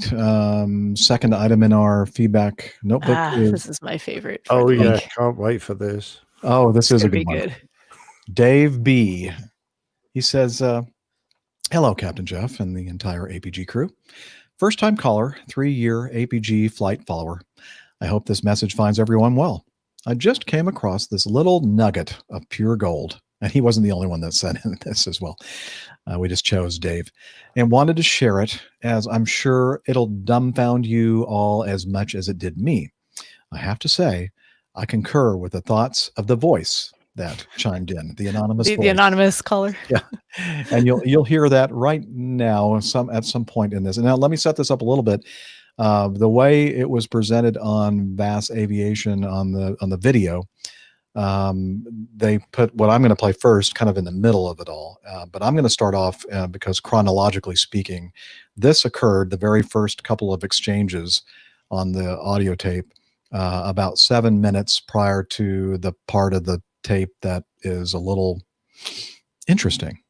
And also I'll mention the radio frequency, or at least the scanner that was recording the audio, wasn't very good. So it's kind of scratchy. So the subject aircraft, let's see, November 731 something or other, well, you'll hear it here in a minute, checks in with Las Vegas approach, I believe. So let me see here. Let me start this right here. Vegas approach, Mr. 731 November Romeo. With you to second cruise right now. 1 November Romeo, Las Vegas approach, Las Vegas altimeter 2988. Information Mike Trent and Anderson, no landing 35. Okay. So he checks in with Las Vegas approach, November Romeo, 1 November Romeo, I believe. Yeah, 1 November Romeo. Centurion. And so he wants to land at an airport that is apparently in the Class B airspace. And it is underneath the Class B. Underneath the Class B. Okay. And so Las Vegas approach responds with Henderson is landing this runway and the altimeter is this.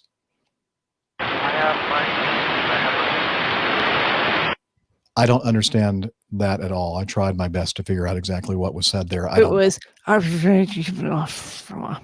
okay. Yeah. Thank you. You're welcome. I got it. I appreciate that stuff. Okay. Now, fast forward 7 minutes later, approximately. Southwest 285, McCarran Airport is 11 o'clock and 21 miles. Inside Southwest 285. Southwest 285 cleared for the visual approach, runway 26 left. Cleared to visual, 26 left, Southwest 285. And 1 November Romeo, I need you outside of the Bravo. Negative. Negative what? I'm inside.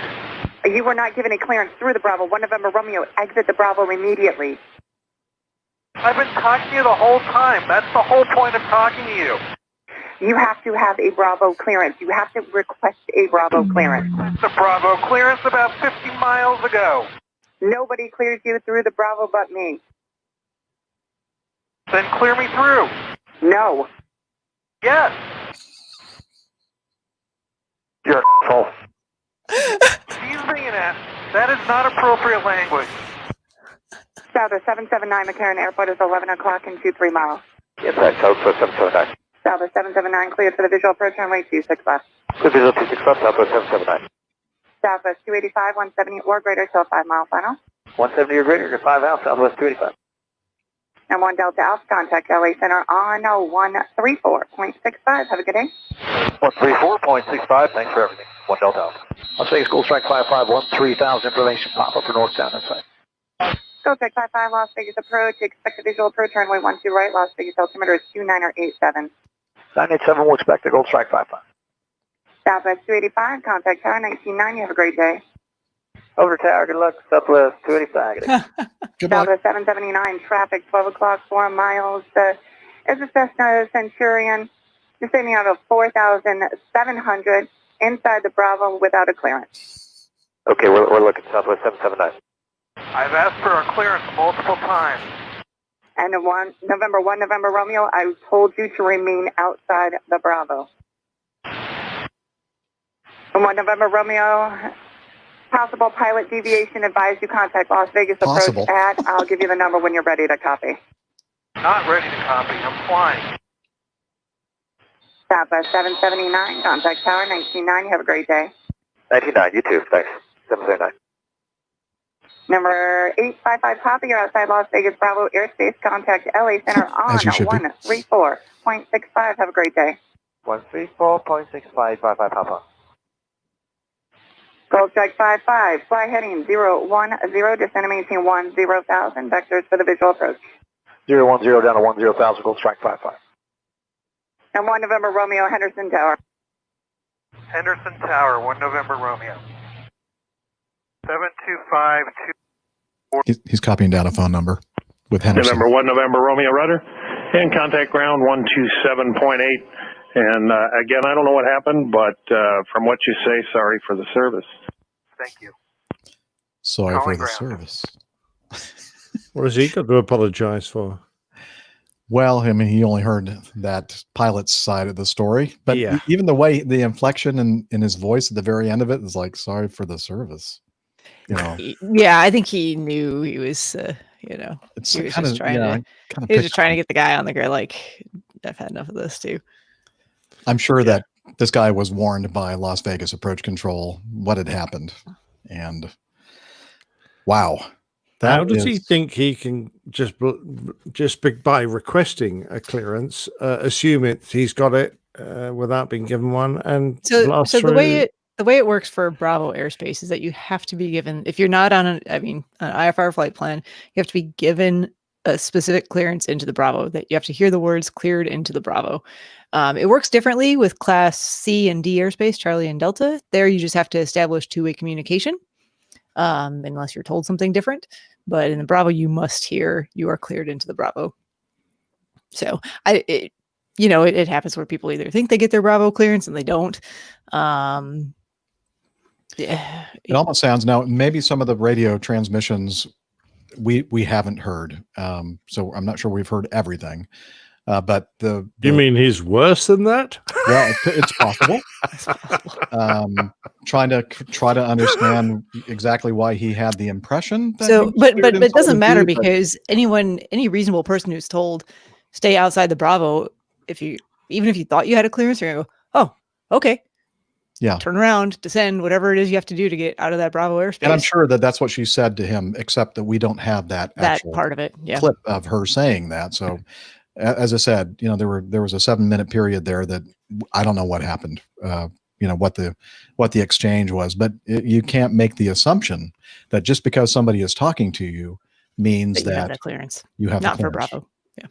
I've heard from people say that, when you hear that you have received the clearance into the Bravo, you should repeat that on the radio so that, you have some evidence that it was indeed cleared. Yeah. Yep.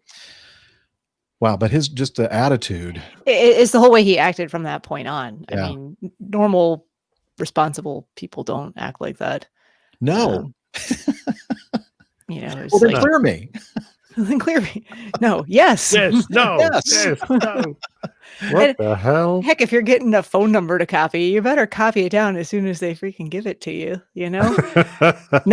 I'm flying. Unable. I can't do that right now. I'm flying. It doesn't make any sense at all. Now, so Henderson is a Class D airport underneath the Class Bravo, but there's only like 1,000-foot. Well, no, the direction he's coming in from, he's going through a Bravo shelf that extends to the ground. So he couldn't go underneath it there, I think, from what I remember. So from he had the to fly through the Bravo to get to. Well, from where he was coming from. Yeah, he was coming in from the north, I think. Yeah, you could go you could stay outside of that particular shelf and go around and get in. or just make sure that you've got your clearance first if you really need to go that way for some direction, and don't enter the Bravo until you have it. Yeah. Wow. That's one of those you don't hear very often. No, he's going to be eating humble pie, or he won't be doing a lot of flying in the future. I don't know if he's going to be doing a lot of flying in the near future anyway. Even if he changed his tune suddenly. He can't say all that stuff on record. FAA, like to talk to you. So yeah, I think everyone's a little, it's like Dave said, everyone's a little dumbfounded at this. Like no one would ever expect to act like this or hear someone act like this. It's really strange. I'm sure the controller was thinking, what? Are you kidding me? Huh? Yeah, No. I told you to stay outside the Bravo. No, I'm in the Bravo. I know. Negative. Negative. What does that mean? Negative. Oh man. Wow. I've been more impressed if he said unable, because then you'd be like, oh, okay, well, do you have an, right. Then at least you could figure out why. He used the wrong word. Negative. Yeah. Anyway, Dave B goes on to say, disclaimer, this part is just some background on me so I can introduce myself. If you have anything important to do, like cleaning the bathroom for Hillel, just stop. Come back, Jeff. You missed a spot. Okay, I'll be there. I got a show right now, though. Gosh. Anyway. He's picky nowadays, isn't he? He really is getting almost like demanding, that guy, a little demanding. Almost like the class Romeo, the Centurion. Bravo guy. Yeah, that's right. I've been flying Part 135 and Light Twins for a little less than 4 years now. Made the jump to the 121 side with Acme Jr. in early 2020, and I got sidelined on day one of our March class because of the crud sweeping the world. I was extremely fortunate to be taken back at the 135 operation. The great thing about the 135 gig is I get the opportunity to bring my 9-year-old when space is available and share the love of this amazing thing we get to do. He's so passionate about aviation. I'm sure he'll be my chief pilot sometime down the road. I got to meet you and the crew at Oshkosh last year. Yeah, I remember. Mm-hmm. And it was so cool. I dragged my friends over to your bus and got them infected with the syndrome. Uh-oh. And yes, they're still my friends. With me, even after all the itching. Yeah, sorry about that. Yeah. This podcast and community is such a blessing to the aviation world, and I truly enjoy listening. Thank you for all you do. Sincerely, Dave B. from Northern Michigan. You have something else going on in the background there, Steph? Just a lot of rain. Oh, yeah, I hear it. Yeah, that. Got it. Yeah, I mean, it's. I sent you the radar. It looks impressive. Oh no, I didn't see that. Yeah, no, just a minute ago, because I was pulling it up to look at Las Vegas and Henderson just to remind myself of the airspace, and it popped up with my location first, and I went, ooh. Yeah, lots of colors. Lots pretty. Of colors. Lots of red and yellow and lightning bolts. Mm-hmm. Yep. Well, good luck. Thanks. If I disappear, we'll know why. In a cloud of smoke? Yeah. Probably just the power went out, that's all. Oh, okay. But actually that doesn't happen very often here because all the power lines are underground. So oh, that's good. Yeah. Just don't step on one of those. Could be a shock. Very shocking. Oh. Yes. All right, well, Dave, thank you for introducing yourself, and so cool to hear about your 9-year-old and his love of aviation, and great seeing you at Oshkosh, and hopefully one of these years we'll see you again. All right. I'm moving on to item 3. Darren. Hello, guys. Wanted to say that the Ian Palmer story that Nick did, the 4-part series? Was extremely powerful and emotional for me to listen to, as I have struggled with addiction for most of my adult life. So powerful, in fact, that I have tears in my eyes while writing this. The timing was really amazing, because I went to rehab back in February after losing almost everything in my life. And as I listened to this, I realized that it was my 100th day free of drugs and alcohol. Listening to Ian's story was incredibly inspiring and filled me with a sense of hope that I can do this and stay on the right path. I want to thank you all from the bottom of my heart for allowing Ian to tell his story. These kind of things have profoundly positive effects on people who are struggling with issues like this. Darren. Isn't that great? I love hearing, the fact that we're having a real impact on people. And I have to say, when I realized that Ian was willing to tell his story, I was truly impressed because, it can't be a difficult thing to do and to relive, particularly considering what he does for a living. So, I was very impressed. And you don't have to thank us, just thank Ian, because he was the man that was willing to put his story out there for us all to learn from. And I'm so glad it's helped bolster your confidence and your strength of character a little, Darren, so that you can stay on that steady path of improvement. So good luck to you, and thanks very much indeed. Yeah, I don't think it's just Darren. I think there's a lot of people, and thank you to Darren for being able to write in and share that as well, because that takes some doing to do. Mm-hmm. But I know personally there have been some other people who have been positively affected by hearing Ian's story. So yeah, all our thanks to Ian. Yeah, Ian is the man. So, and thank you, Darren, for writing in and letting us know that we do have an impact on people. And congratulations, 100 days. That's a good start. Yeah, very good. Absolutely. Yeah. Look forward to hearing more from you, Darren. All right. Moving on to item 4, Captain Joe.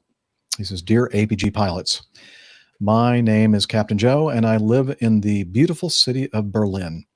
I've just been listening to the last episodes of your wonderful show. Thanks for..." Which one was that? I don't know if you've had one yet. Wow, I can definitely hear the thunder now. I'm not; those are not my sound effects. That was very close. That was very close. What were we saying just now? I was saying something about. He says he enjoyed listening to the last episode. Oh yeah, which show was it that was wonderful? There was one. I think so. I think it was about a year and a half ago. Could be. Maybe in like February. Oh, I remember it was before Nick was on the show, I think. It was definitely. Yeah. Just kidding. Been nothing but downhill since then. Anyway, thanks for all the time you spend producing it. Your stories about your last flights on the MD-88 and your possible future with Acme Airlines made me reminisce about my own pilot career. So some words about myself. Actually, I fly the A320 for the low-cost subsidiary of a major European airline. After being a pilot for the same airline group for more than 20 years, my place in that mainline seniority list is pretty much in the middle, with around 3,000 pilots in front of me and also 3,000 colleagues behind me. Although that might sound like a pretty safe place in the food chain, I wasn't assigned any trip since March 10th, and I'm actually confronted with a possible, at least temporary, layoff. 2 things I will likely lose are my home base and my position as a captain. My career began as a first officer on the CRJ, flying regional services for the same company. I continued flying A320s, including A319s and A321s, as a hub feeder for the main line and for its leisure subsidiary. After a couple of years, my career as a wide-body first officer began. Oh, yeah, you start eating a lot, and then you become... Oh, no, wait, wide-body, like twin aisle Nick airplane. Used to. Okay, I gotcha. Yeah, I started eating a lot too. Because I'm becoming a wide-body captain, and it has nothing to do with the airplane. Anyway, I started on the A340-300 and the A340-600, earned a type rating for the A330, and flew the brand new A380 for another 3 years before I became a captain on the A320. Lots of A's in there. When I listened to Captain Dana and his thoughts about flying something else than the Mad Dog, he seems to be at least quite skeptical about it. Personally, with a total of more than 12,000 hours in my logbook, which might not sound like a lot to Captain Jeff and Captain Nick, no, that's a good amount of hours in your logbook for sure. I came to a simple conclusion. Every new type rating I've acquired, every different kind of operation I've experienced, and every seat change I performed was one of the most valuable experiences in my pilot career.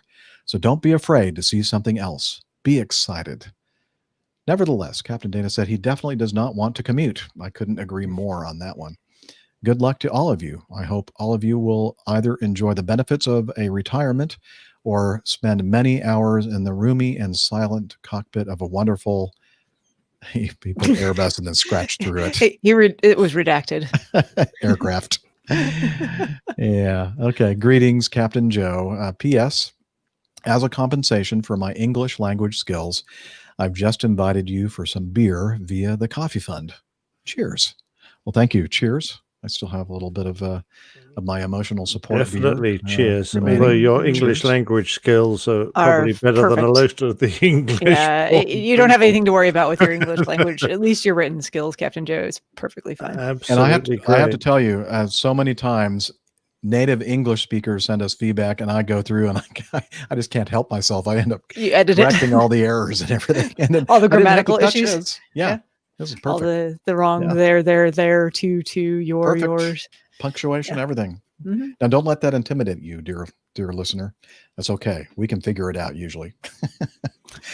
Sorry, Jeff corrects all of our grammar. It's yes, he does. He's very consistent. It's my wife's fault. She made me this way.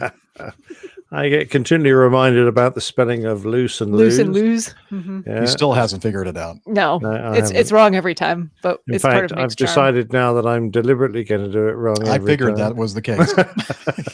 So I just ignore it completely. But the CRJ to the 380 is a fabulous career, isn't it? Yeah. Lots of different things in between, right? Absolutely. And I have to agree, they are roomy and quiet. So the most lovely flight deck. I tell you what, I agree with that as well. I've ridden jump seat many times on not any of the wide bodies, but on the narrow body Airbuses, and everyone has been very, very comfortable. So cheers to that. Absolutely. Cheers. Proper job. Cheers. Soda. I guess I have to take a sip when I do that, don't I? Otherwise, there might be some dead animals in my backyard. In bed. All right, continuing on to. I don't know. Let's just I was move thinking of past The that, Godfather. Nick. Wasn't there the a horse? dead animal and His horse. There was a horse's head in his bed. Yeah, see, that's what I'm talking about. I was going somewhere with that. Anyway, I don't know where that connection came Well, from. But, there's no connection whatsoever. Okay. Just keep in mind that all of his thoughts are completely disconnected. Just trying to be entertaining here. Okay. Okay. Sorry, we're ruining it. People for you. happy. Yeah. Squashing it. Yes, you are. No fun for you. All right. Item 5. Mike says, weird news, old story, but strange. Gives us a link to an article. This is Mike Dell. We were talking about him earlier. This is Michigan's no-fault insurance at work, I guess. And he gives us a link to his website, mikedell.com. Mike Dell's World blog podcast from Northern Michigan. He's up there in the Traverse City area. And he also is a proponent of saving and rescuing beagles. Gotbeagles.org. Let's see. Truck insurance in order to pay for plane damage under Michigan no-fault law. 2 courts in Michigan have ruled that the insurer of a truck must pay $18,000 for damage caused to a small airplane that crashed after clipping the truck as the pilot tried to land in a grassy airfield. The truck was being lawfully driven on a road when the 2-seat Cessna flipped over it and went nose first into the ground, stopping upside down in the field. Truck driver Kevin Gould of Sand Lake said he was hauling broken concrete when he spotted the aircraft diving toward him and thought, I'm done. But Gould, now 26, was not hurt in the May 2003 accident he's now 26? And he was the pilot? Okay, I'm not sure. I should read through. Truck driver. No, the truck driver. Oh, that's the truck Gould. Yeah. 2003. And this is 20. Oh, I remember actually. Well, I remember us I covering think this, there was a truck like driving across, or was that a car? Not just trying to do the math here. Similar. If he's 26 now, and it was a 2003 accident, that's 17 years ago. He was 9 years old and driving a truck. You guys have strange laws over there, don't you? No, it is Michigan. Yeah. But something's wrong here. Maybe I'm doing my math wrong, but 2003 to 2020 is 17. I think back in that year he was 26. So now he'd be 17 years older. Oh, so there's just poor He'd writing is be what this is. 40 something or other. 43, Okay. 44. Gould Then now 26? 43. maybe then 26. Then Yeah, I think maybe that makes a lot more sense. the editor Well, did not do. I think Liz sussed it. Okay, thank you, Liz. Wow, that's through. I'm thinking, what? He's only 26 years old now, and it happened in 2003. That doesn't make any sense. Anyway, there's a little bit of a grammar or whatever OCD.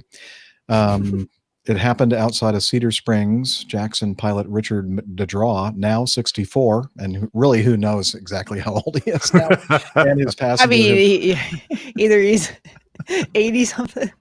Yeah, he's actually maybe 64 or it's unclear. maybe he's about 15. I don't know. Yeah. And his wife, Carol, they like to marry early, also escaped injury.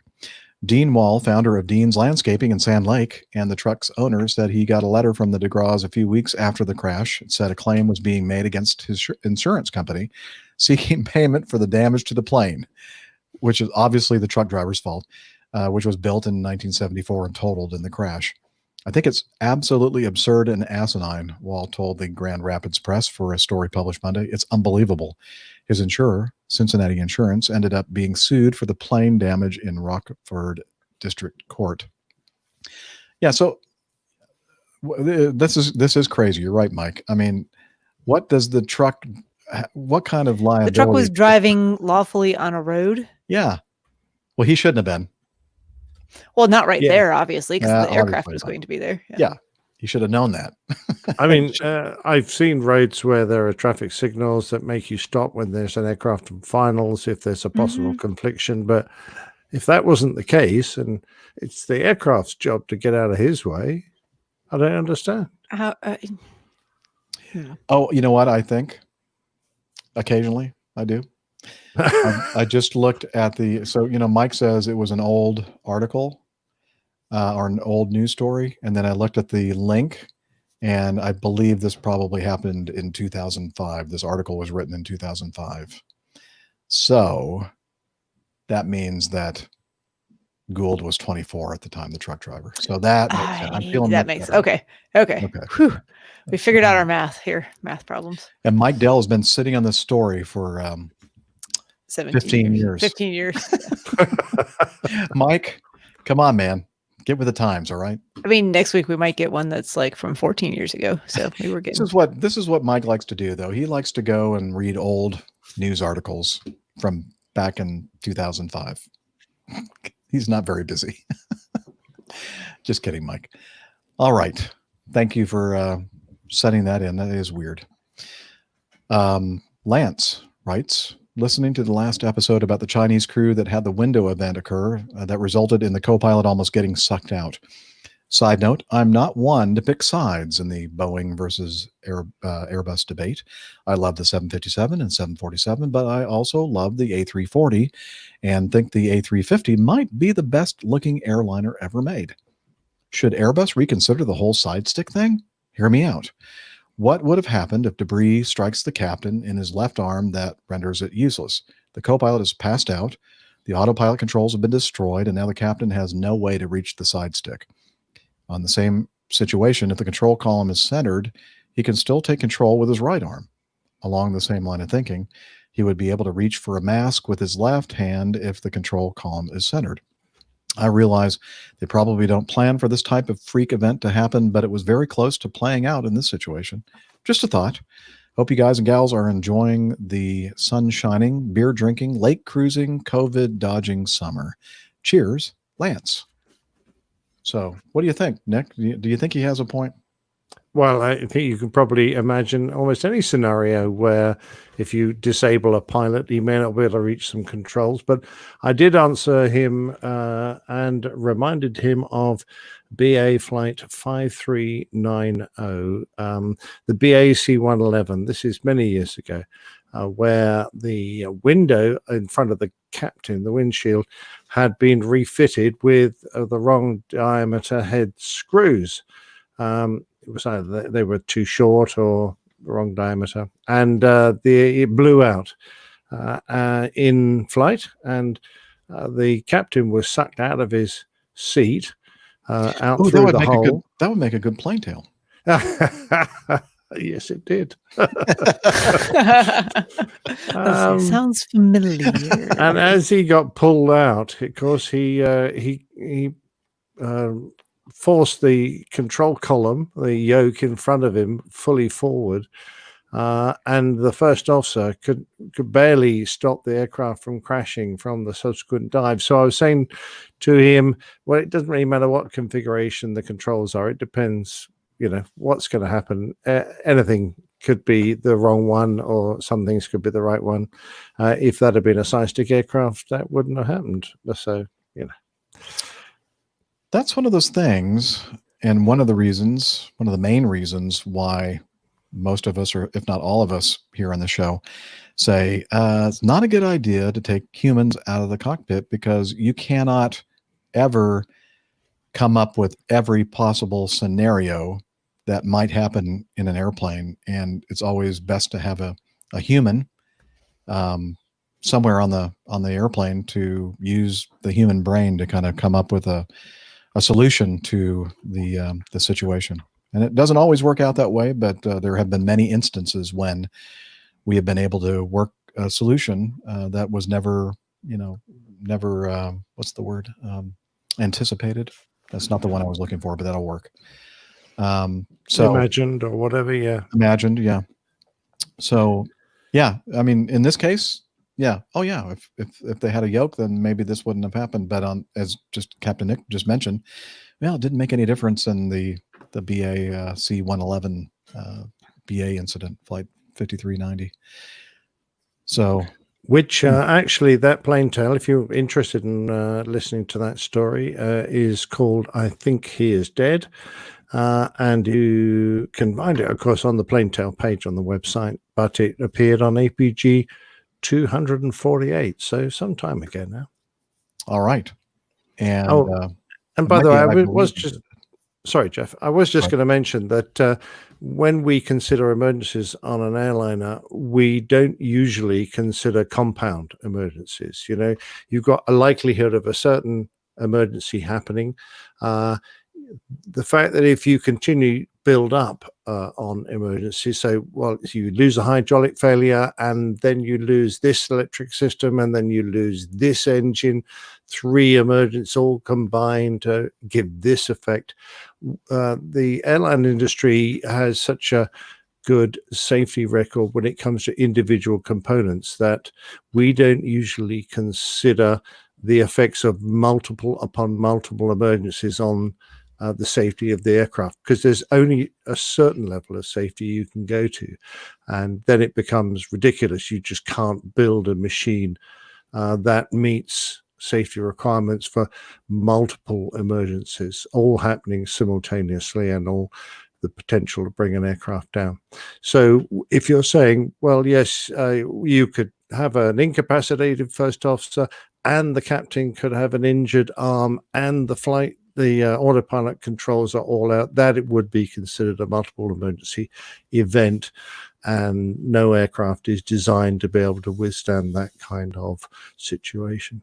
If you can withstand it, if you can successfully cope, brilliant. But you're not going to be able to design an aircraft that is so safe that it can usually cope with all those emergencies at the same time.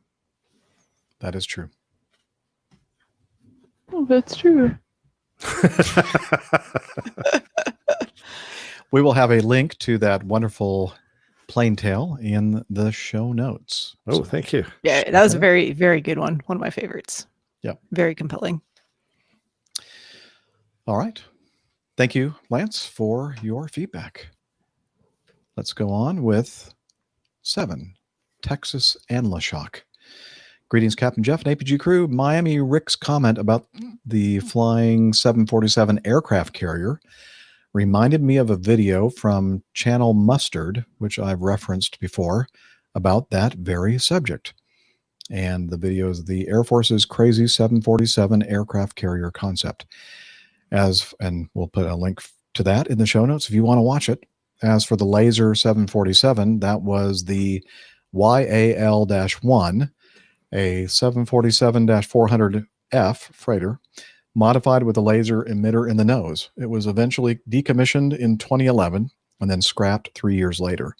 What Captain Nick was probably thinking of with the laser turret on the back was most likely the NKC-135 Aerial Laser Lab, which was operational from 1975 through 1984. So they've been playing with the idea on and off again for years now. Speaking of Captain Nick, I heard your stories on Betty's podcast. It's Betty in the sky with a suitcase. It was funny. And when she introduced you, she called you Nick. And I was thinking, Nick? Who's Nick? And when she said the Airline Pilot Guy show, I went, oh, Captain Nick. Yes. Betty's very informal. Yes, not much for titles. Yeah. Well, she's a flight attendant. What do you expect? Yeah, she had no respect there at all. No, yeah. You get no respect. No, never. All right. Wishing you all clear skies and smooth landings. This is Texas and LaShock signing off. Thank you. I'd love to have one of those lasers in my airliner because it'd be great, wouldn't it? You get some big old 747 in your way. You could just point the lasers at him and go, boom. That's Out it. of my way. Yeah. Not my problem. Coming through. I'll bet that Las Vegas air traffic controller wishes she had a laser. Yeah. Get out of the Bravo. You. Out. All right. Terminated. That's it. Okay. I did not prepare this one. Luke sent us a YouTube video link. Time for a laugh. Does anybody remember what this is about? I never. No, it's just a YouTube link, and I don't remember what I'll pull it up real quick here. Oh, yeah. It's Captain Roger Victor. Yeah. Oh, and what's this one about? What's a Learjet? Or a Learjet? What's a Learjet? Oh, yeah. Captain Roger Victor, the puppet, Yes. gets a little tour of a Learjet 35. I remember seeing it now. Thank you for that. So we'll put that in the show notes for you to check out if you already don't subscribe to his YouTube channel. Thank you, Luke. Texas Charlie, again, a little bit more fun. He says, to the crew, thanks for the hours of fun and information. Here's a little something for the fun category. And we could all use that, right? This, yeah. Especially this whole year. Yeah. Let's just forget about this year, right? Regulations for flight engineers. And it's a picture from, I don't know if it's a newspaper or something, but so I'm going to try to read what I can here. The flight engineer will kindly observe the following rules. Now, for those of you listening who are maybe under the age of, I don't know, 40, 35, we used to have these things called flight engineers. What? Yeah. Flying flight engineers. Yeah. And they're not, it has nothing to do with the train stuff. They're on airplanes. Oh. Yeah. Now, you guys don't call them engineers, do you? Yeah, we call them. That's what I was. Mechanics. No. Whereas I would call an engineer as anyone who fixes airplanes. You call them mechanics. Yeah. What you call an engineer is what we call a mechanic. Yeah, I see. Yeah. But a flight engineer is the person that sits sideways usually, and that was for me the starting position at Acme Airlines 31 and a half years ago, and for several years before me as well. It's got to be that's what she says in there somewhere. I'm sure there are starting position, sitting sideways. Okay, here we go. Sitting sideways. That's what she said. Oh, that's true. Okay. Listen. Sitting side saddle. Yeah, side saddle. Woo! There you go. That's another term that we've used. Anyway, the flight engineer will kindly observe the following rules. It will be a hell of a lot easier, I guess, for the rest of the crew. Regulations, thank you, are listed in their order of priority. Number 1, keep the navigator awake. I guess I need to tell everybody what a navigator. What's a navigator? The person that that's the thing that's got like the magenta line on the screen. That's a present day navigator. Oh, okay. Used to be humans that would tell the pilots which way to turn. Like they had to look at the stars in the sky. They were directional consultants. I see. Yes. Consultant is very generous. Well, the pilots used to consult them.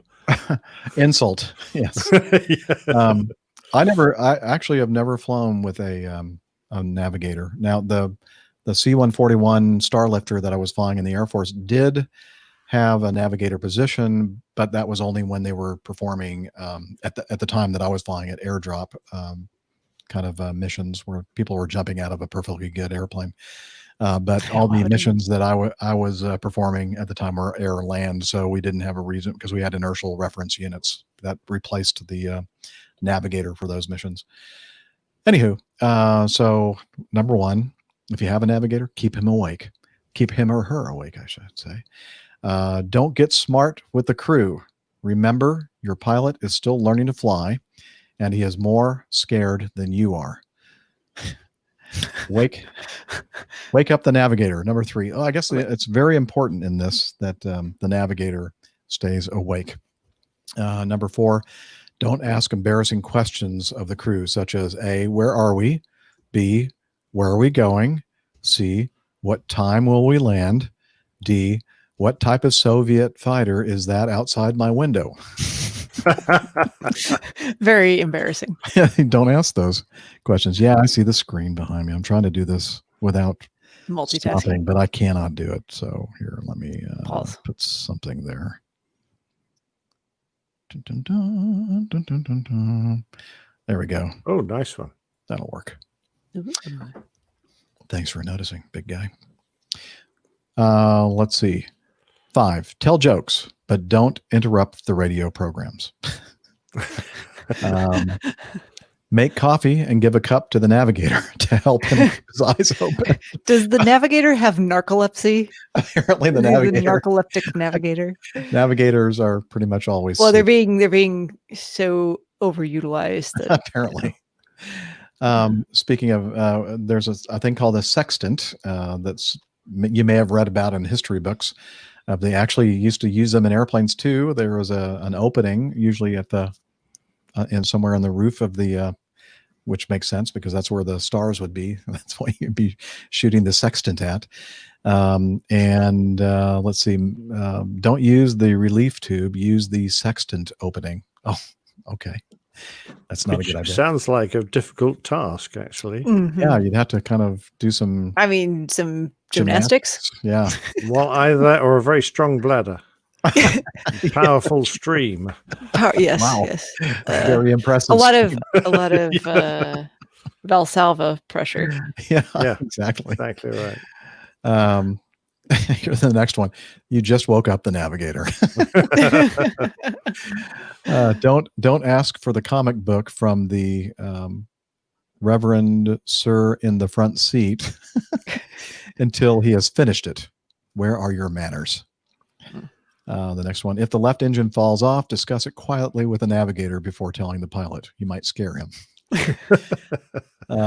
Take notes of anything you see. It will help your case before the board. Love it. Wow. And the next, guess what? Check the navigator. See you asleep again. Yes, brace yourself for every landing.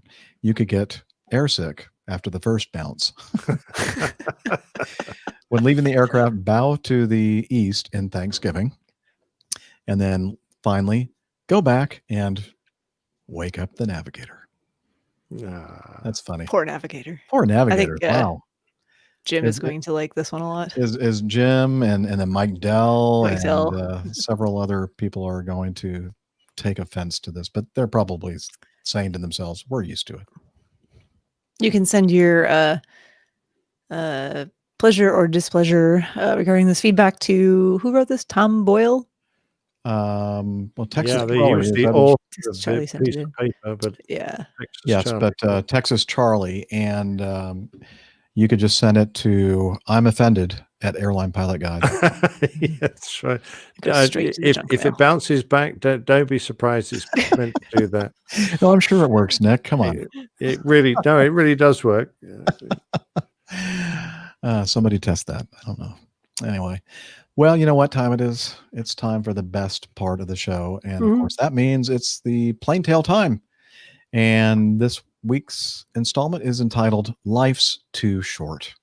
Ain't that true? The Old Pilot's Plain Tales. Life's Too Short. It's the 3rd of January 1961, and a Douglas DC-3 of the company Aero was departing late, but not by much. By 7:16, the early morning flight was taking off from Kronoby Airport in Finland for the short hop to Vasa, a mere 30 minutes away. On board, the Finnish aircraft were 22 passengers and 3 crew members. Shortly after takeoff, the first officer made the request to air traffic control that they be given free flying altitude, allowing them to choose their own cruising height above the minimum of 1,500 feet for the route. This request was granted. Their route lay southwards along the northwest coast of Finland, where the land meets the beautiful bay of Bothnia, with a series of tiny islands and rocky inlets.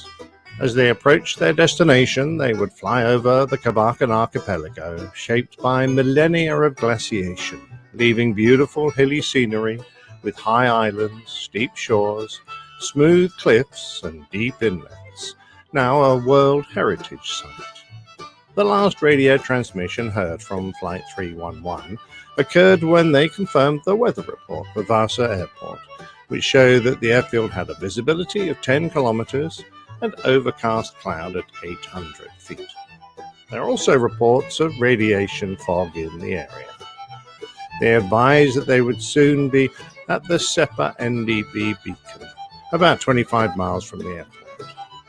Despite being required to maintain a minimum height of 1,500 feet, the captain decided to descend his aircraft early, to a height of less than 330 feet. Both the captain and his first officer were veteran pilots of the Second World War, with the captain being a fighter ace, having shot down 6 enemy aircraft. About 7:45 a.m., Constable Nils Malmberg was notified by telephone that the plane had crashed and was on fire. The intense burning of the aircraft prevented anyone from taking rescue action until eventually the fire was extinguished.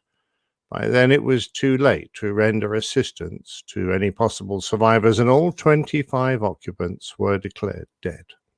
An intensive investigation was conducted, and from the witness statements of over 50 people who observed or heard the aircraft, the flight was reenacted several times until a close approximation of the Alpha Yankee 311's final maneuvers was conducted.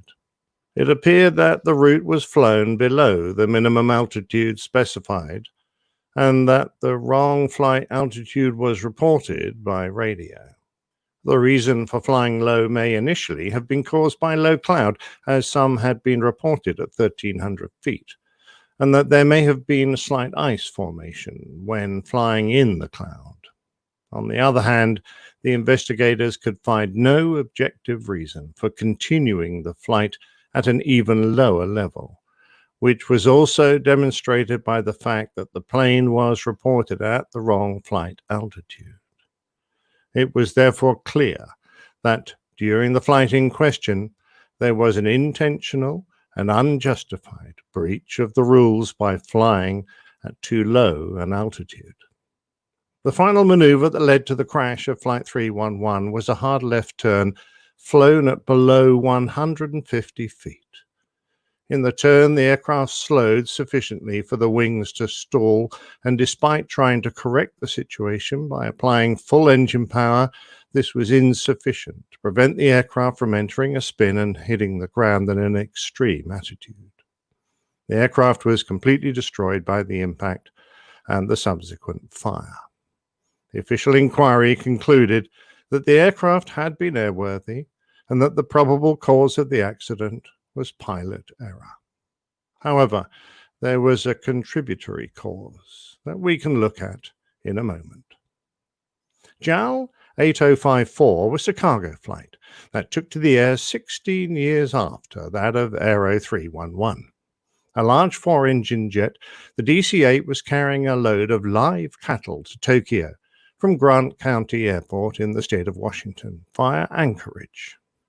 Waiting at Anchorage Airport was a fresh flight crew who were going to take the aircraft on the second leg of its long journey.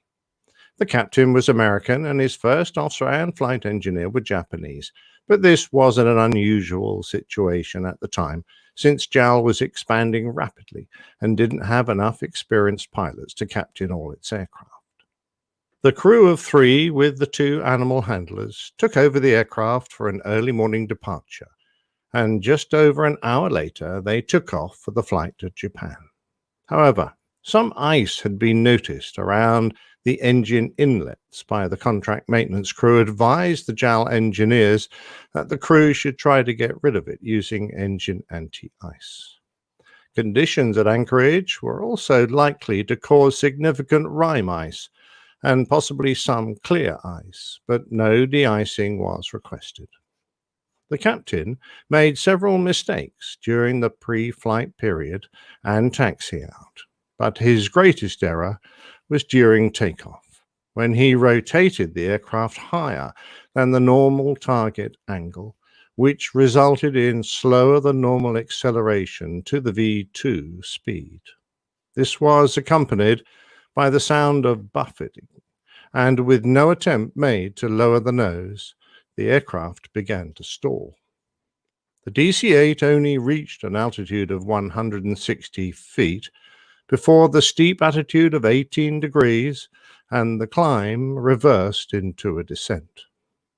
A second before impact, the stall warning activated, and it was likely that it had previously been inhibited due to ice present on the wings where the sensor was mounted. The 5 humans and all the cattle on board perished in the crash. The NTSB report concluded that after rotation, the aircraft was pitched to an abnormally high angle of attack that exceeded that required to stall the wing, with the existing accretion of ice. The performance of the aircraft was a result of the misuse of the flight controls by the captain, aggravated by the existence of airframe icing. As with the previous accident, this wasn't the only finding. Fast forward to 2008 and the flight of Aeroflot Nord 821 from Moscow to Perm in Russia. On board the late-night flight of the Boeing 737-500 series was a crew of 6 and 82 passengers. Although the company operating this aircraft claimed that the flight crew were very experienced and one of the best in the airline, it appears that the captain had only occupied the left seat for a little over 450 hours, and his first officer had considerably less experience. Both pilots had extensive time flying the Russian Tupolev Tu-134 and the Antonov AN-2, and they had submitted false documents showing that they had passed the required courses on the Boeing they were now flying. The flight had started with the usual Aeroflot pre-flight briefing, followed by a medical check at the medical office of Aeroflot, where the crew received permission to fly. Just after 9 in the evening, with preparations complete, Flight 821 got airborne and completed an uneventful flight to the start of the descent into Perm. Uneventful, that is, other than mandatory cross-checks were not carried out. Flight modes were changed without informing the other pilot. No call-outs about the FMA indications or flight mode changes were made. The checklists were not read, and at times control was passed from one pilot to another without the mandatory call-out, which resulted in situations when, during some portions of the flight, virtually nobody controlled the aircraft. On arriving overhead the airfield, the crew started a series of procedural turns to position the aircraft on the instrument landing system for runway 21. After a base turn, they were approaching the landing course at a height of 2,000 feet, manually flying the aircraft with the autopilot and auto throttle disengaged. An additional defect required the pilot to set different thrust lever positions to ensure that the engines provided equal thrust. This required the levers to be staggered by up to 15 degrees, adding to the handling difficulty. By now, the crew had configured the aircraft by putting the gear down and selecting flap 30. During the turn flown by the first officer, he matched the thrust levers, which created a significant yawing moment to the left, and he didn't apply rudder to compensate. The aircraft was being flown poorly, with significant changes of altitude, speed, pitch, and roll, and fluctuations of thrust. Then the aircraft was pitched up to over 20 degrees, and it reached 4,300 feet, leading to a significant reduction of speed to around 110 knots. Being poorly positioned to intercept the ILS, the controller ordered them to go around. The captain acknowledged, but failed to comply. Instead, he turned left and asked to continue his approach. The controller again insisted that they go around and told them to go to another frequency. Whilst the captain was conducting this lengthy discussion with the air traffic controller, he failed to monitor the flight properly. When he did act, not having situational awareness, he abruptly applied left bank, rolling the aircraft to 70 degrees. The first officer tried to correct the situation, but the captain finally overturned the 737, causing it to pitch down to 65 degrees. From this extreme attitude, it was impossible to recover, and the aircraft crashed, killing all on board. The inquiry concluded that the accident was caused by spatial disorientation, exacerbated by the conventional Western-style attitude indicator fitted to the Boeing, which differed significantly from the type used on older Russian aircraft that both pilots had flown. Amongst the findings of the accident were references to fatigue, a lack of training, a lack of experience, and poor aircraft maintenance. The unexpected behavior of the captain was put down to a high level of emotional stress, most likely caused by a significant factor. I bring these three accidents to your attention for a very good reason. They're all linked. Having recently published The Tale of Ian Palmer, and in his interview listened to him describe the condition that resulted in his dependence on alcohol, I thought it was worth examining what can happen when flight crews, unlike Ian, don't take responsibility for their lives. For a significant factor that is present in all three crashes is alcohol. Let's go back to the first accident, that of the Aero DC-3. To this very day, this remains the deadliest civilian aircraft accident in the history of Finland, which is a remarkable tribute to the professionalism of their pilots since 1961. The accident investigation revealed that neither pilot was in a fit state to fly.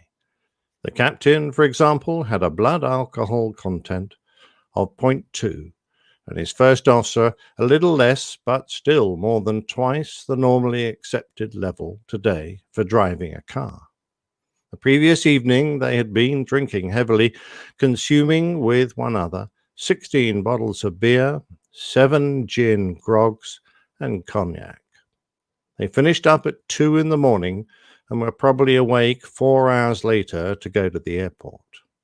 Even in 1961, the provisions of the ICAO treaty and the pilot's job contracts barred intoxication whilst in command of a plane, provisions that the pilots ignored.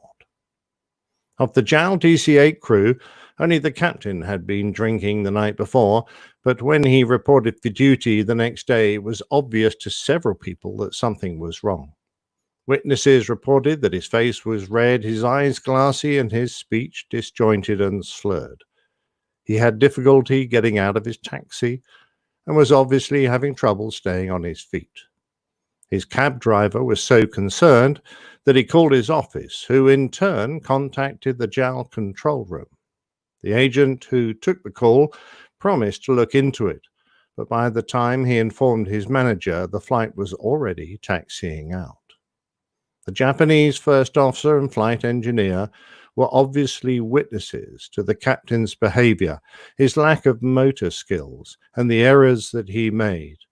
But such were their cultural influences and the authority gradient that they felt. They preferred to accept the situation rather than intervene. The young first officer was concerned enough to try to discuss it with the flight engineer in Japanese, but the other man was too busy with his flight preparations. Although we know nothing of the Aeroflot captain's behavior before his fatal flight, we do know that he had broken several regulations by submitting falsified documents in order to get his job with the airline. We also know that he was severely fatigued because his flying schedule broke national regulations in the 3 days preceding the accident. He had flown 6 flights, 2 of which had been night flights, so he'd been unable to get a night's sleep. However, forensic examination of his remains confirmed the presence of alcohol in the captain's body before his death. The maximum blood alcohol content for driving in countries around the world is generally between 0.02 and 0.08. The estimated BAC for the captain of this flight when trying to land was 0.12. The term alcoholism was originally coined in 1849 by Magnus Huss, and until the 1940s it referred primarily to the physical consequences of long-term heavy drinking. A narrower and more modern concept is that it is a disease caused by a pre-existing biological abnormality and having a predictable progressive course. Medically, alcoholism is considered both physical and a mental condition, with environmental factors and genetics being the 2 components, with about half the risk attributed to each. But you don't have to be an alcoholic to fly with an unsafe level of alcohol in your body, and the only safe level is 0. Flying is an environment where the pilot's senses, coordination, and mental faculties are vital to the safe conduct of a flight. Getting airborne, having taken something that might impair one's flying ability, is a complete anathema to the vast majority of aviators out there. So it's vital that we look at ourselves and our fellow pilots to recognize those who might need help.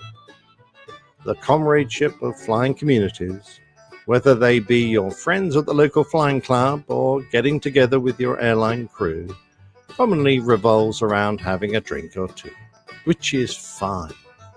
What is vital, however, is the need to ensure that you are both well rested and sober before climbing into the cockpit. And please remember, it's both a personal responsibility and the responsibility of your peers to ensure that happens. Now, whose round is it? And fly safe out there. If I join you, I'll just drop in for a little drink to settle my nerves before I go to work. What sort of work do you do? I'm an airline pilot.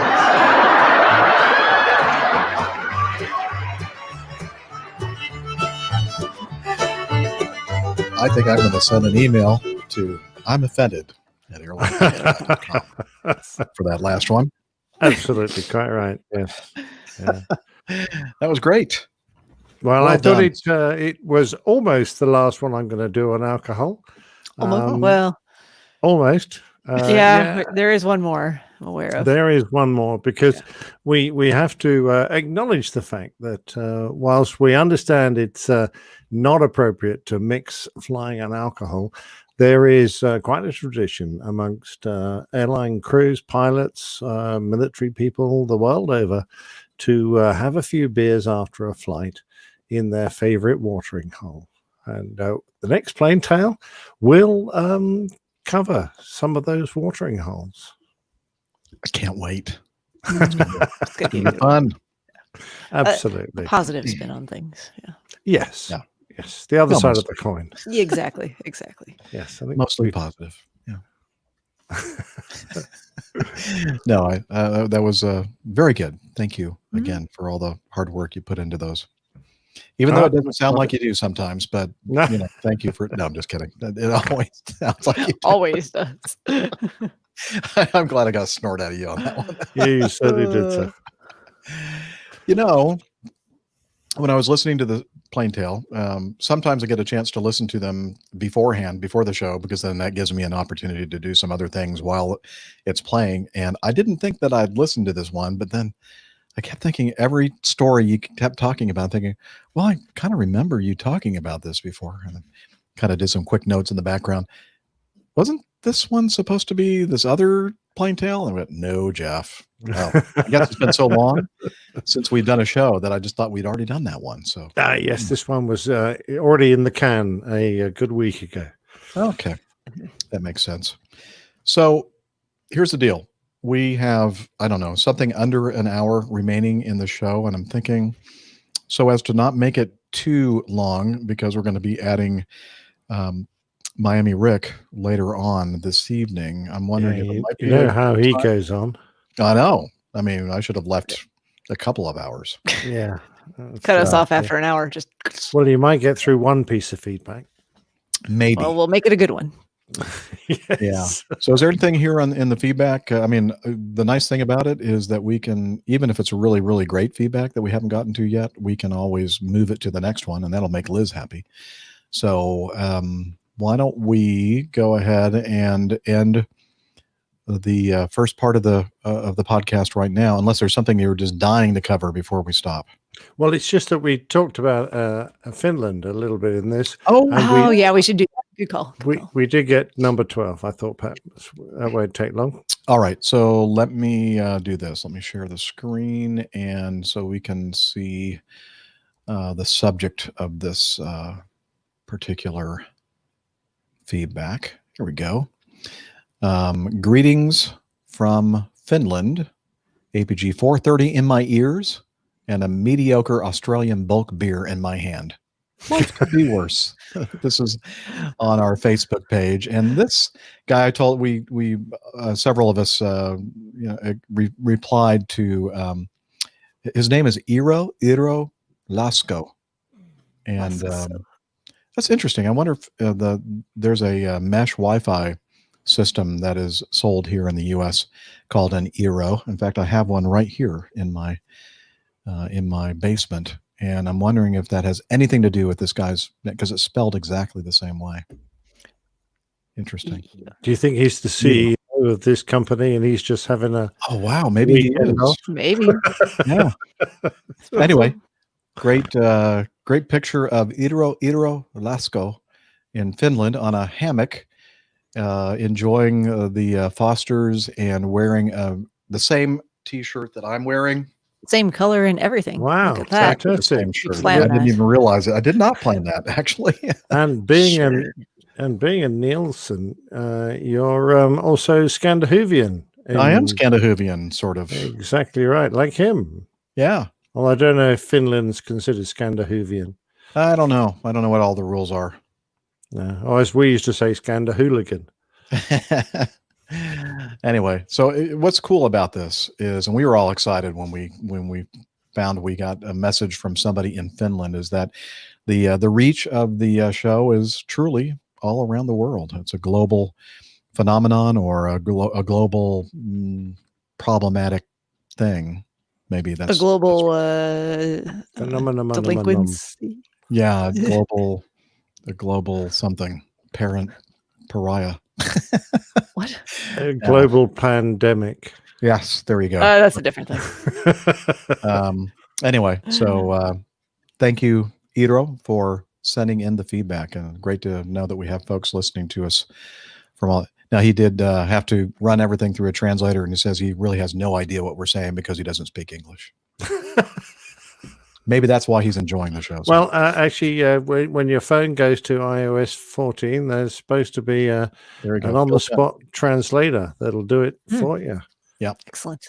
No, obviously he understands English. You know, it just reminds me, we used to have a lovely Finnish senior cabin crew on the aircraft when I first came to the company.